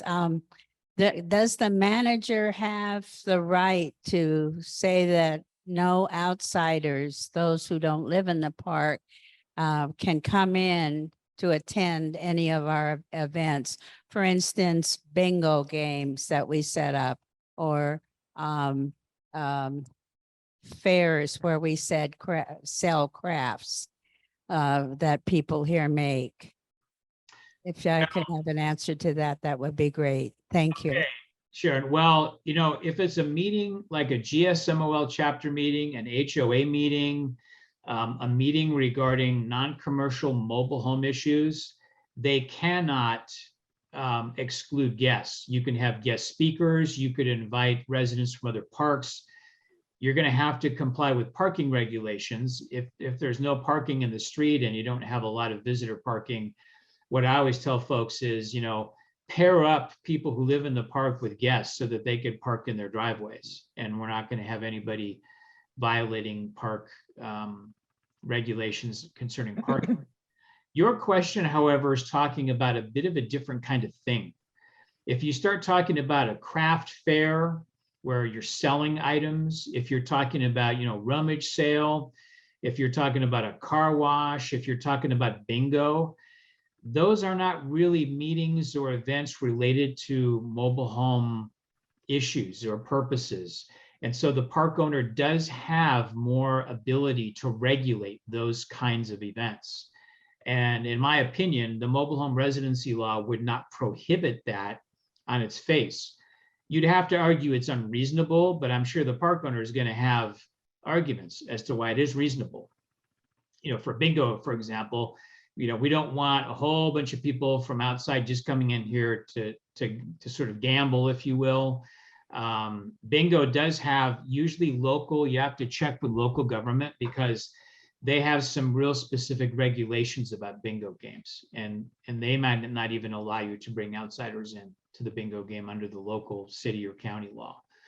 But they do have more ability to regulate those non-mobile home kinds of meetings that could be deemed more commercial.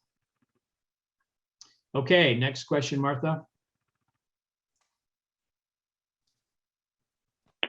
Okay, hold on, please. A senior park tenant has takeover lease that ends on 8/31/22. She has received an increase in rent every May. This year it was 4.5%. She is now informed that she will get another increase when the lease is up and the lady made some typos. Right, So right. when the lease is. Can I bump in? This is Louise Reed, and I wrote that and I sent it much too soon. And what it is she's going to be getting another increase of 8% effective September 1st. And to me, that sounds like it's double dipping because her whole increase in less than a year is going to be 12.5%. That just seems like it's just too much money. And I want to know if they can do that. By the way, she's going to go on a month to month. She's not renewing that lease. Well, Louise, the answer to the question, we're getting some feedback from someplace here. So I think somebody might not be muted, but the answer to the question depends upon what the lease says. Whatever financial provisions the rental agreement or lease provide for, if in fact, there's no defense to that where somebody said, I didn't know what I was signing or I was under duress. And of course, there's statute of limitations within which you can make those defenses.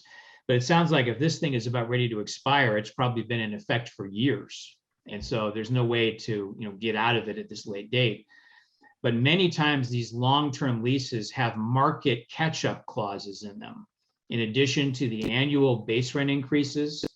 And in addition to capital improvement or capital expenditure or pass-throughs, there is also a clause buried sometimes near the back of the document that says 60 days before this thing expires, we also get to increase the rent to whatever we say market is. And you just have to be very wary about those kind of provisions in documents because Very oftentimes they're there. So my answer would be, if she signed an agreement, a lease or a rental agreement of any kind that has that kind of clause, well, then she's going to have to pay it. You know, that's why you want to live in a rent stabilization ordinance and RSO jurisdiction, so that those kinds of increases cannot be levied on you. Okay, Martha, why don't you take another chat, because she had her hand up. She would have been my next hand up person. So go ahead. Yeah. Okay, the next question is, are prospective buyers required to be informed of an imminent park sale with subsequent rent increases? As our Q&A, or as my screen presentation was indicating, prospective buyers are not yet homeowners, and so they're not protected under the MRL to the same extent homeowners are. There are a few provisions that come into play. I'm looking at 798.15 subsection I, as in internet. And subsection I contains something that we've called at GSM HOA over the years, sort of like, I guess you could call it a mobile home bill of rights, if you will. It's a summary that must be given to all prospective homeowners or purchasers, and it describes what the MRL is, and it has 10 subparagraphs, and you can read all of those. I don't believe any of those paragraphs specifically describe what this question is addressing, which is, you know, your park could be sold and you need to know all about that. But I would say this, there is another disclosure requirement of a park owner found much later in the code. It's actually in Article 7 of the MRL, and that's the mobile home resale article. There is a disclosure form that needs to be provided. And actually, when you look at an MRL, typically they have the form reprinted right within the body of the statute, because that's the way it was enacted. And there's a chart there, and the park owner has to give this to every buyer. And the chart requires the park to disclose whether certain facilities are present in the park, whether they're in operation, whether there are any defects to the facilities, whether there are any HCD violations pending, are corrections in process, are there any lawsuits, or are there any encroachments or anything that the resident needs to know about. There's nothing there specifically that talks about a park sale.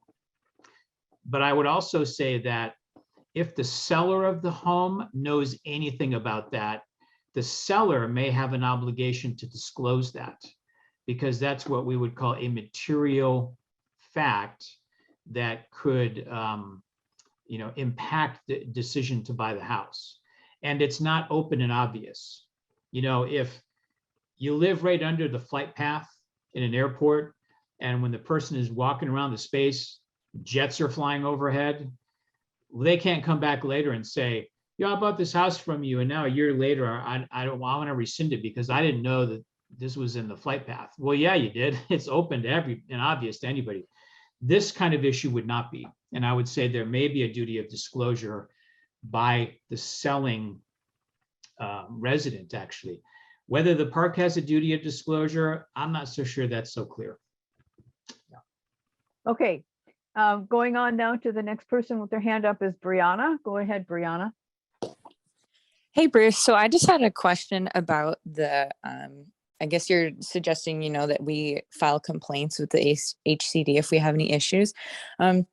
I'm just wondering, because the mobile home parks tend to be, kind of small, and there might be politics, or you might even know the homeowners or the park owners personally. Is that form, I guess, kept anonymous of whoever complained about a certain issue, or does it let the park owners know exactly who is complaining about them? Well, normally, first of all, you're going to have to identify yourself when you would file the complaint with HCD. And I would say, first of all, before you even file the complaint, consider how you can resolve it on your own with management, either one-on-one or get a petition of fellow residents together, get a group together, request a meeting under the MRL under 798.53, which thanks to the efforts of Martha, one of our hosts here today, we've gotten that rewritten and tightened that up a lot. Try all that first, but if that doesn't work, you file your complaint. You're going to have to identify yourself when you file the complaint. And if you request anonymity, I think that might be possible if your complaint does not pertain to your space, right? In other words, if your complaint is the park never empties the common area garbage cans, well, anybody in the park could complain about that, and anybody obviously would benefit from that being resolved. But if your complaint is, the tree on my space needs to be trimmed, I don't see any way for you to stay anonymous about that, right? Because that would specifically identify a problem on your space. I have to be candid with you. I don't know if anonymity is requested, how HCD is typically processing that, but I understand the concern. I think that if you remained anonymous and the park was then contacted by HCD about this complaint, one of the first things they're going to say is, well, who's making the complaint? And I don't know if HCD has the ability to not disclose that, but you could certainly request it and see what happens. Yeah. Okay, Martha, you're next.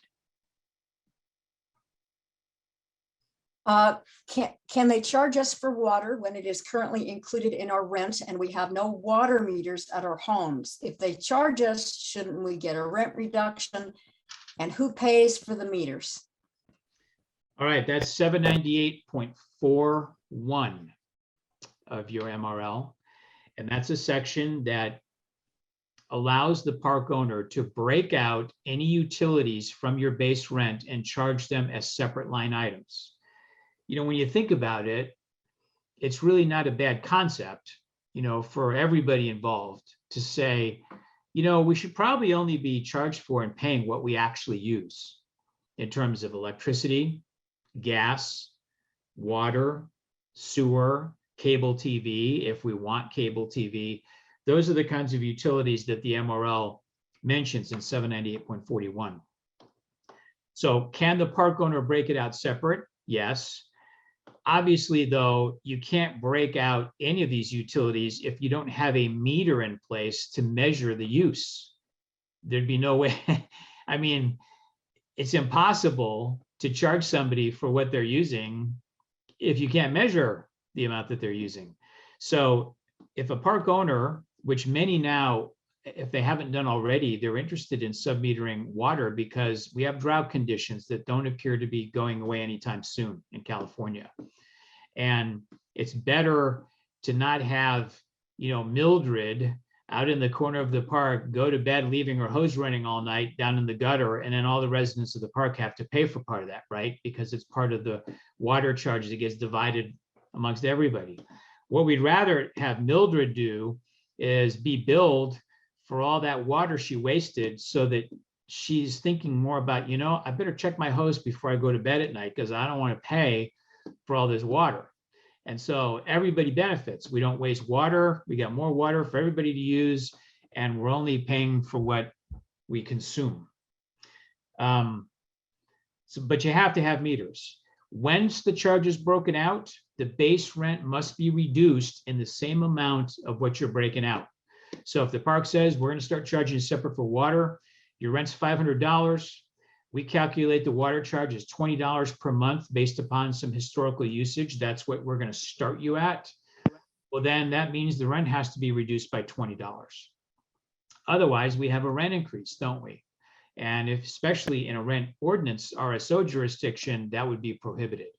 So in 798.41, there must be a simultaneous reduction at the time the utility is broken out separate. But utilities can be broken out separately. Yes, they can. Thank you. Okay, going on to Joey Vermeulen. Go ahead, Joey. Oh, yeah, hi. So my home is in the Los Angeles City RSO, And when I signed my rental agreement in the late 90s, I was single. If I get married, can I force the park to add my spouse to the rental agreement so the rent will not go up by 10% because of a new, change in ownership after my death?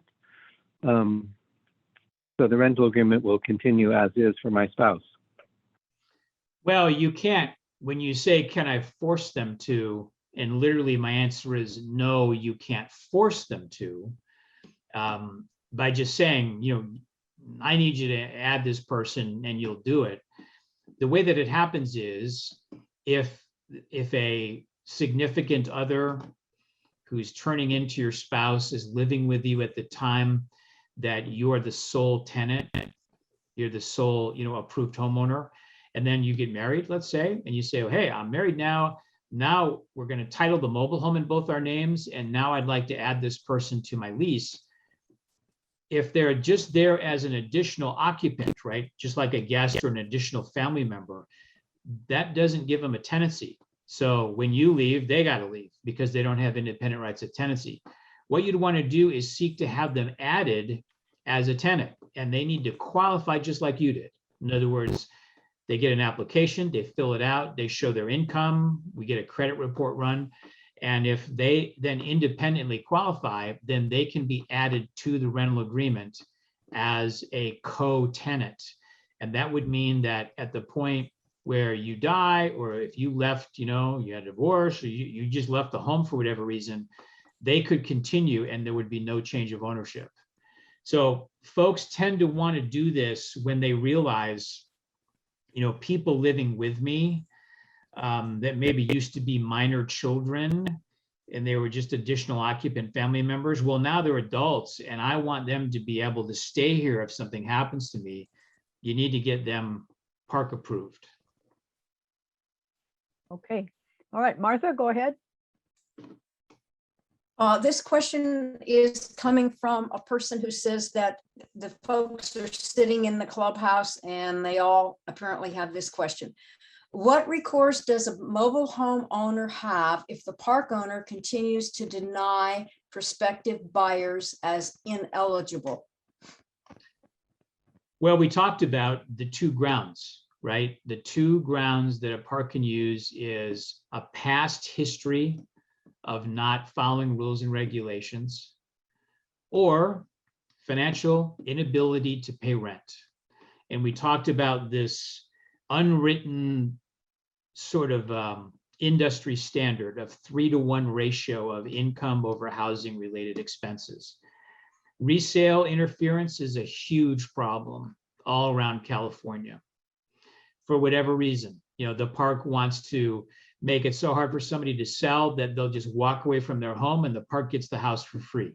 Or it's an older home and the park knows we're not going to be able to block the in-place sale because it's not, the condition is not such that, it's substantially run down or in disrepair or it has code violations. Let's find another way to frustrate the sale so that the person finally just gives up, sells it to us for $1,000 or walks away from it. And then we can get a brand new house in there for a new dealer. The dealer will pay us a bunch of money, as an opportunity fee, and then we'll get even more rent because the space is decontrolled under rent control. So there's all kinds of underhanded possible reasons, right, that a park could use for that. The remedy is hopefully you have a very good agent or dealer or salesperson who's not afraid of management, is not going to say, well, I want to sell in here and they're going to blackball me, so I'm going to go along maybe with whatever they say. You want somebody who's going to represent you very strongly and aggressively and call them on it. I just wrote a letter yesterday to management and owners in a park in Oceanside where all kinds of shenanigans are going on in connection with resales. You might have to hire a lawyer. You might have to file a complaint under the MRL-PP. But mostly you want to hire your representative and really have them toe the line and say, you need to go back and say, no, we've given you all the income information, the credit report, costed out. They've hit, the number of 650 or 700, whatever you require on credit, scores. One of the things that's always frustrating is parks don't have these requirements in writing, right? So it's a moving target, and they change requirements every time there's a transaction. What you want to ask is, does the park owner have the buyer requirements in writing? Good park owners should have that. Good management companies should have that, so that then you nail them down. Aha, these are the standards that you use every single time. Well, let's look at those standards and let's compare them to my buyer and see if they meet it. Remember also that they must give you the reasons the buyer has turned down in writing, and they must process applications within 15 business days. But frankly, this may just be a case-by-case issue that has to be solved, sometimes with the help of a lawyer advocating on your behalf. Thank you. Okay, next person with their hand up is Christina. Go ahead, Christina.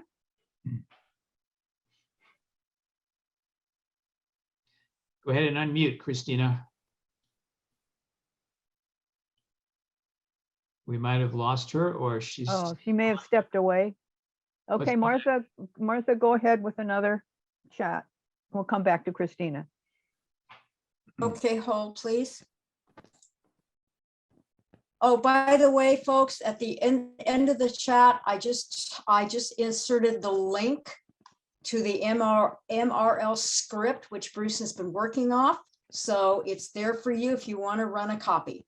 Beautiful. Okay, can the park owners change a senior park to a family park?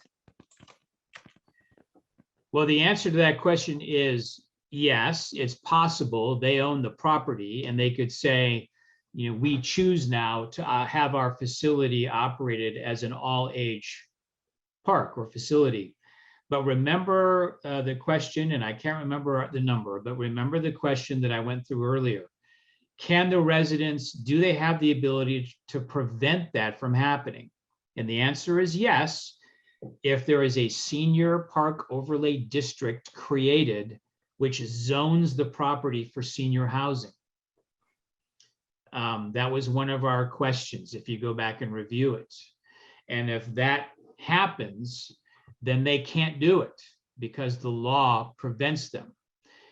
Also, even if there is no senior park overlay, if the residents can show evidence that they relied upon the age status of the park when they purchased their home as what we call a covenant running with the land, not a simple rule.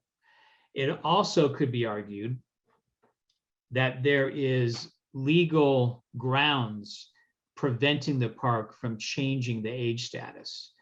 That's a lot harder to do because what you have to do as residents is prove the covenant. You have to prove that, well, the park was advertised as a senior park. Here's copies of the advertising. Not only are there signs in the park, but there's advertising. Maybe there's language like, we have proudly, operated our park as a senior park for 25 years and will continue to do so. A commitment like that is what you really want to find to show that it's a covenant running with the land and you can't separate it from the land. That might require litigation to prove and get that remedy.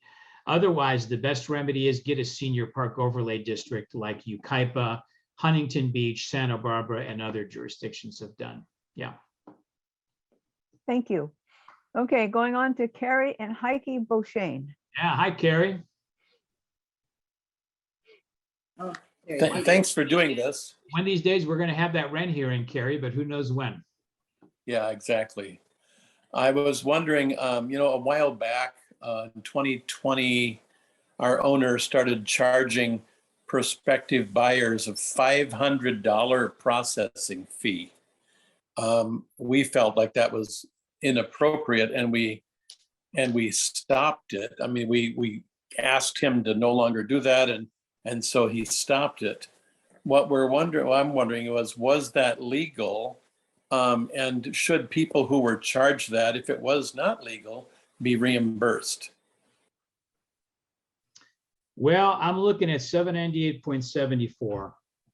The only charge that the MRL allows is a fee or charge from the prospective purchaser to obtain a credit report. Obviously, that's not $500. It's probably 25 or 50 or something like that. If the buyer is declined, they must refund that amount. There's no word here about any other kind of, made up processing fee. And I would say $500 is a huge problem, because that has a chilling effect. If people say, well, I don't want to, especially if it's non-refundable, that could have a serious chilling effect upon your ability to sell your house. I think what you did was proper, and I do not believe that was a legal fee. Okay. Back to you, Martha. Good job getting that. Okay, knocking two questions out because we're running out of time. Sir, the gentleman that lives in Torrance, no, you're not covered under rent control. Please check the chat. The lady who wanted to know about, can they raise the rent by $100 for a new person? That is dependent on your local rent control ordinance. Some of them have vacancy control, some of them do not. Okay, going back to the list of questions, compare California's MRL to other states in general. How fortunate are we in California, and how bad is it in other states? Should we be thankful? Well, I'm not an expert listed on a lot of other states. I know that there are states like Florida and Arizona that have some like lifetime rent protections, which we don't have here. So I know that there are some laws that have more protections. I think those are laws in states where you have higher concentration of senior populations and retirement communities, perhaps. But I would say that we are pretty darn fortunate to have the breadth and scope of protections that the MRL gives to us. I've never done a comparison with the other 49 states, but I can almost guarantee you that most all of those states do not have any law, a consumer protection law that's this detailed. Thank you. Okay, going on to Donna Eccles. Donna, go ahead.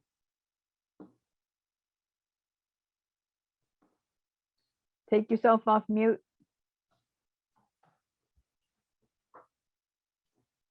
Why don't we move on to Jack? Okay, go ahead, Jack. So my question is, you mentioned that the trees, if they're a safety hazard, are the responsibility of the park owners. What about the driveway for like the cracks and wearing out? Yeah, that's a good question, Jack. I did not mention the driveways in my on screen question and answer, but the driveways are governed by the exact same section, 798.37.5, which when it was proposed, GSM, well, we called it the tree driveway bill. Driveways are governed this way. If the resident has caused damage to the driveway, if you've been doing experiments with hydrochloric acid and it's damaging, the pavement or the cement, you're responsible for that. Otherwise, if you didn't cause it and the driveway is just deteriorating over the years from natural causes, wind and weather and the weight of vehicles on them and the pavement's breaking down, then the question is determined by who originally installed the driveway. If the park owner installed the driveway, the park owner is responsible to repair or replace it. If a resident originally installed the driveway, then the existing or current resident is responsible. So how do you figure that out? Sometimes it's not easy. You got to go back into local, city or county planning records. You got to go to HCD and see, is there any records about when this park was built that would help us determine who put the original driveways in?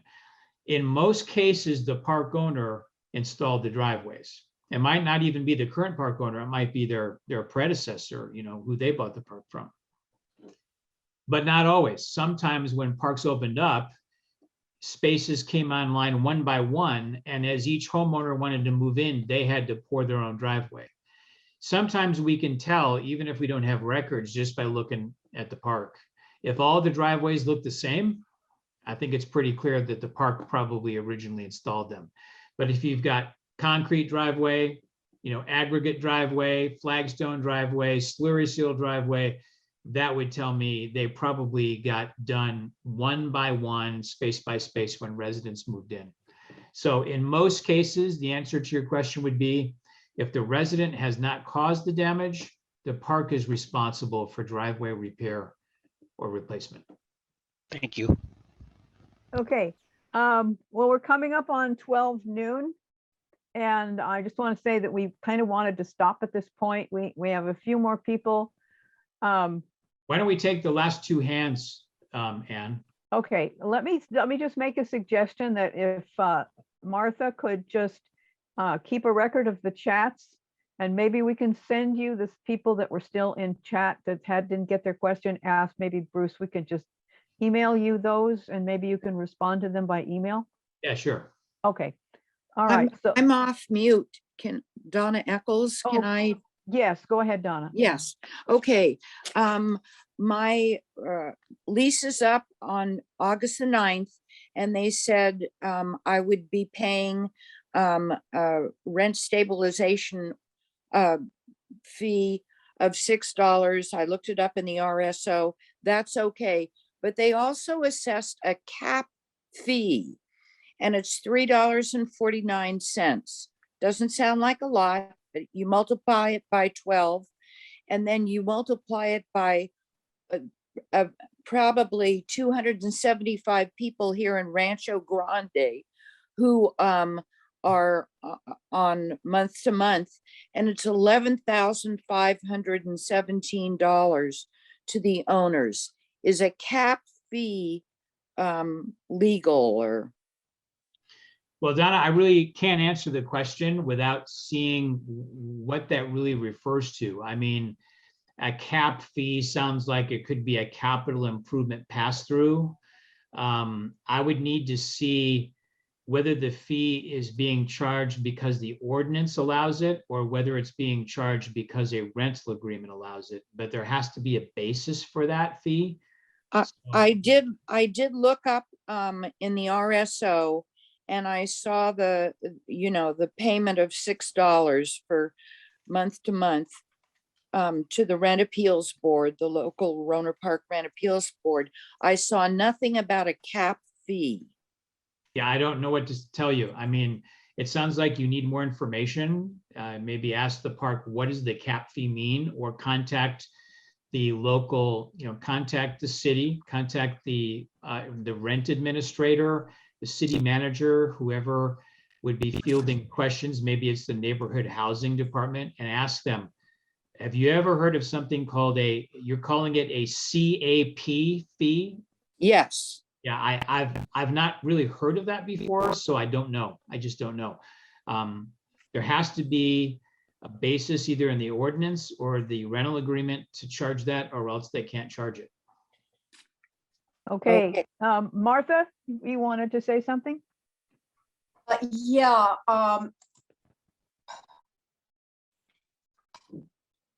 The way I'm doing the document, Anne, I can't get back to these people because I didn't include their names. I just put the questions. Okay, so I don't know if we want to try to get through these, not accept any more questions, but go through them as quickly as we can. Do you think that would be possible? Because I have 1, 2, 3, 4, 5 questions. I have a lady who says she has a personal question for Bruce. I don't think that's appropriate here. She might want to call him. She wants to know if she can I think ask that after Zoom. So what would you like?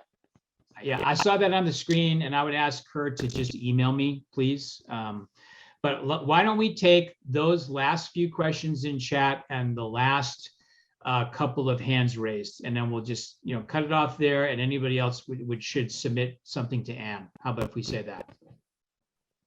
Right. Actually, probably the best thing to do would be to submit your question to your zone VP.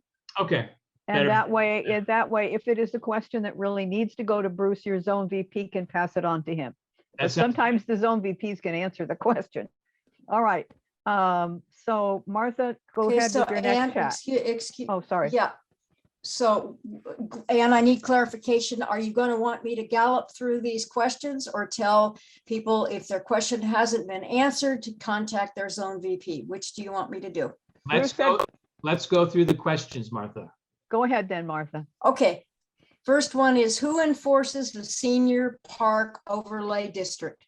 The local jurisdiction, the city or county. Okay. All right. The next hand up is JP. Go ahead, JP. Hi, I'm new to owning a mobile home, and my issue is with the pool and spa. In the agreement, it's supposed to be open till 8 o'clock at night during the winter, and I'm there prior to that, and they lock the doors and the gates and they lock me in because they don't go walk over to the spa. The lights to the spa is broken, the lights to the pool are broken, there's no lights on the outside, and they just lock me in. And it's happened numerous times. I've talked to the park owner, and he makes all these excuses why, you know, I should have a flashlight and I should signal them when they're locking up. But I can't see them because there's bushes between the spa and the gates. Okay. So what do I do? Well, if it's happening to other folks as well, I would find out if you have other residents who are similarly, you know, aggrieved about this, so that you can put a petition together or a joint communication. But I would be complaining in writing. I would find out the name and address of your park owner or the offsite management company. If the manager has not been effectively dealing with this, then you need to put it in writing to offsite management or the park owner. And if you don't know the park owner, go to the HCD website. And if you go on the mobile home manufactured housing section, there's a tab called Find a Park. And if you click on that, you can type in the name of your park, and it'll show on your screen the name and address of who the permit to operate the park's been issued to. I'm actually talking to the owner who's also the park manager. The owner and the manager are one and the same person? Oh yeah, and he's a real winner. Well, that's probably, there's probably maybe at parks you can count on two hands in California where that's the case. So it's probably a pretty small park. But yeah, we have 100. If that's the case, I would be telling them, if these are the rules, you must enforce the rules and follow the rules. And otherwise, if you're locking me in here, which sounds a little like false imprisonment too, to be honest with you. But if you're not following the rules, well, then that's a breach of contract.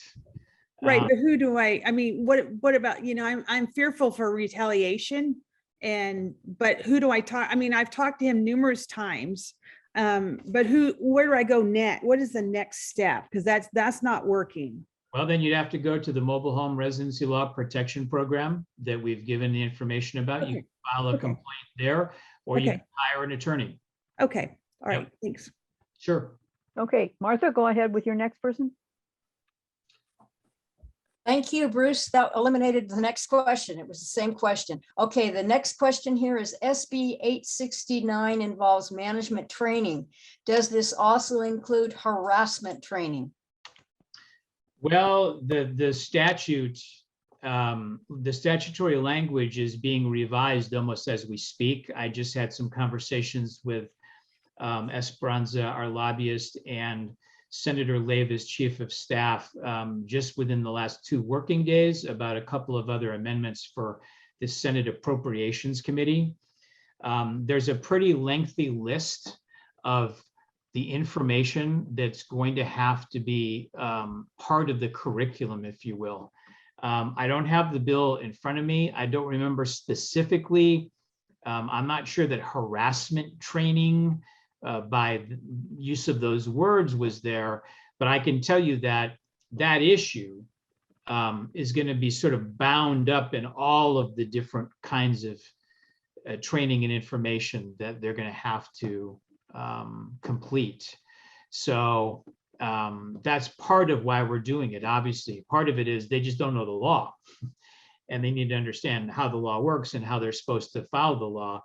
But part of it will also be, you know, their attitude, their demeanor, the way they interact with folks.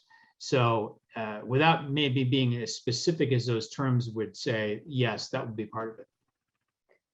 Okay, next is AAC. Go ahead. Yes, actually, this is Bill Beebe calling on.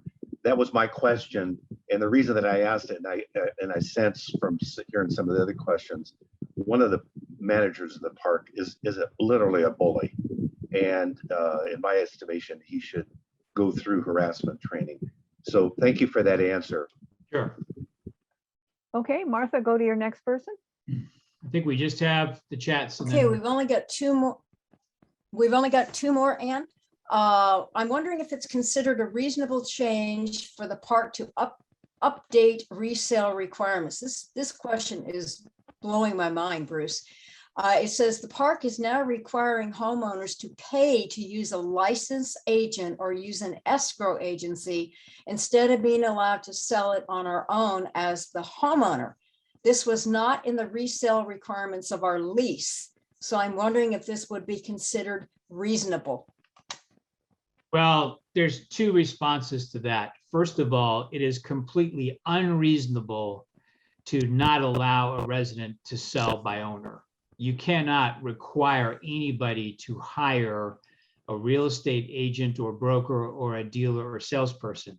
Now, I would tell most people they probably should do that, because selling a home on your own is fraught with all kinds of issues.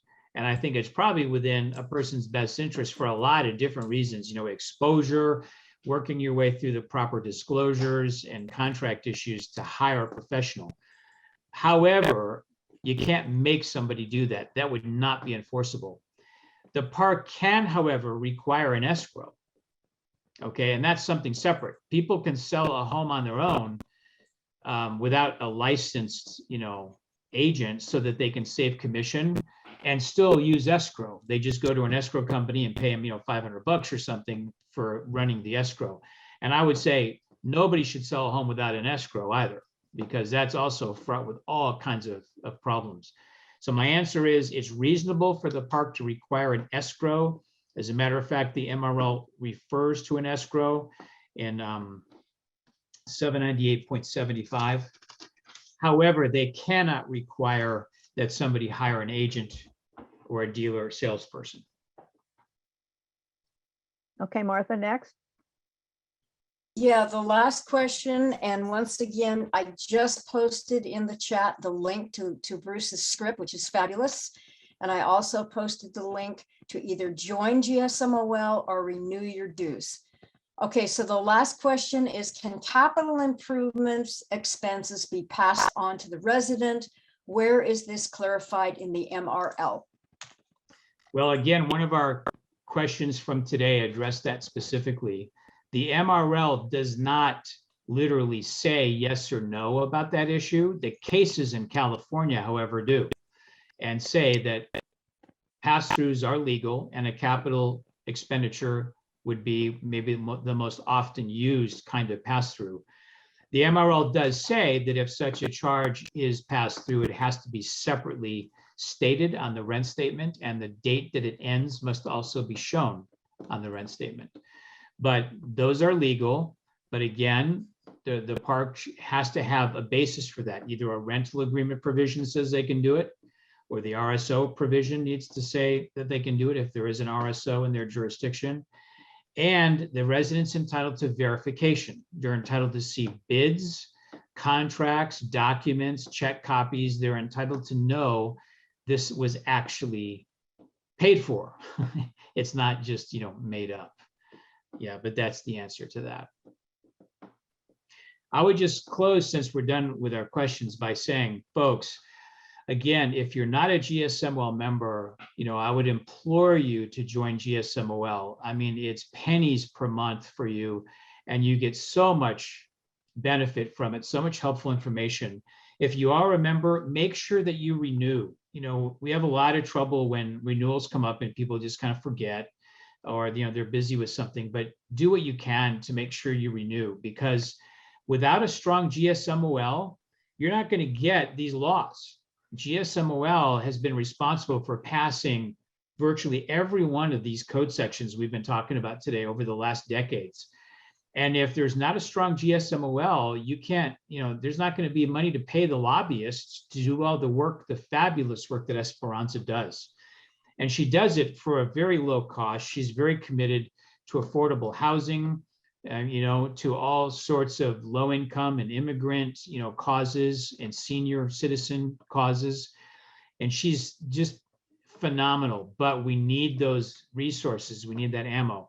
And I would also encourage you to go on the website for the Education Fund, sponsoring this call today, the GSM HOA, or Golden State Manufactured Homeowners Education Fund, because donations there are tax deductible. That's a 501c3 charitable entity, so you can actually deduct any contributions that you make to the Education Fund. With that being said, I'll turn it back to our hosts, Ann and Martha, and I thank you all for a very vibrant discussion today. Thanks for everybody paying attention and staying on mute, and thanks for some great questions. Okay, I just want to say two things before we close. And first of all, this video will be posted on YouTube. And you can usually find our videos, Bruce's videos on YouTube by searching for Education Fund Bruce Stanton. That's the way that I've always been able to look them all up. There's about 5 or 6 of them now. The second thing that I would like to say is make sure that you get the right web address for the Ed Fund's website. Unfortunately, Bruce has the old one in the document that Martha posted in the chat. That's But actually the GSMOL website. Well, right, but you also put our old web address for the Ed Fund website too. But it's easy to remember. It's edfundacademy.blogspot.com. edfundacademy.blogspot.com is the Ed Fund's website. I'm sorry, you're talking about the link that was pasted in the very last page under the MRLPP. I apologize for that. Correct. Okay, thank you everybody for coming, and we'll see you at the next one. Great. Can we pay online? Can we join online? Yes, Okay. you can. You can join and renew online. All right. Thank you very much. Thank you, everybody. Thank you, all, Martha. everybody. God bless. Thank you, Bruce. Bruce. Thank you. Thank you.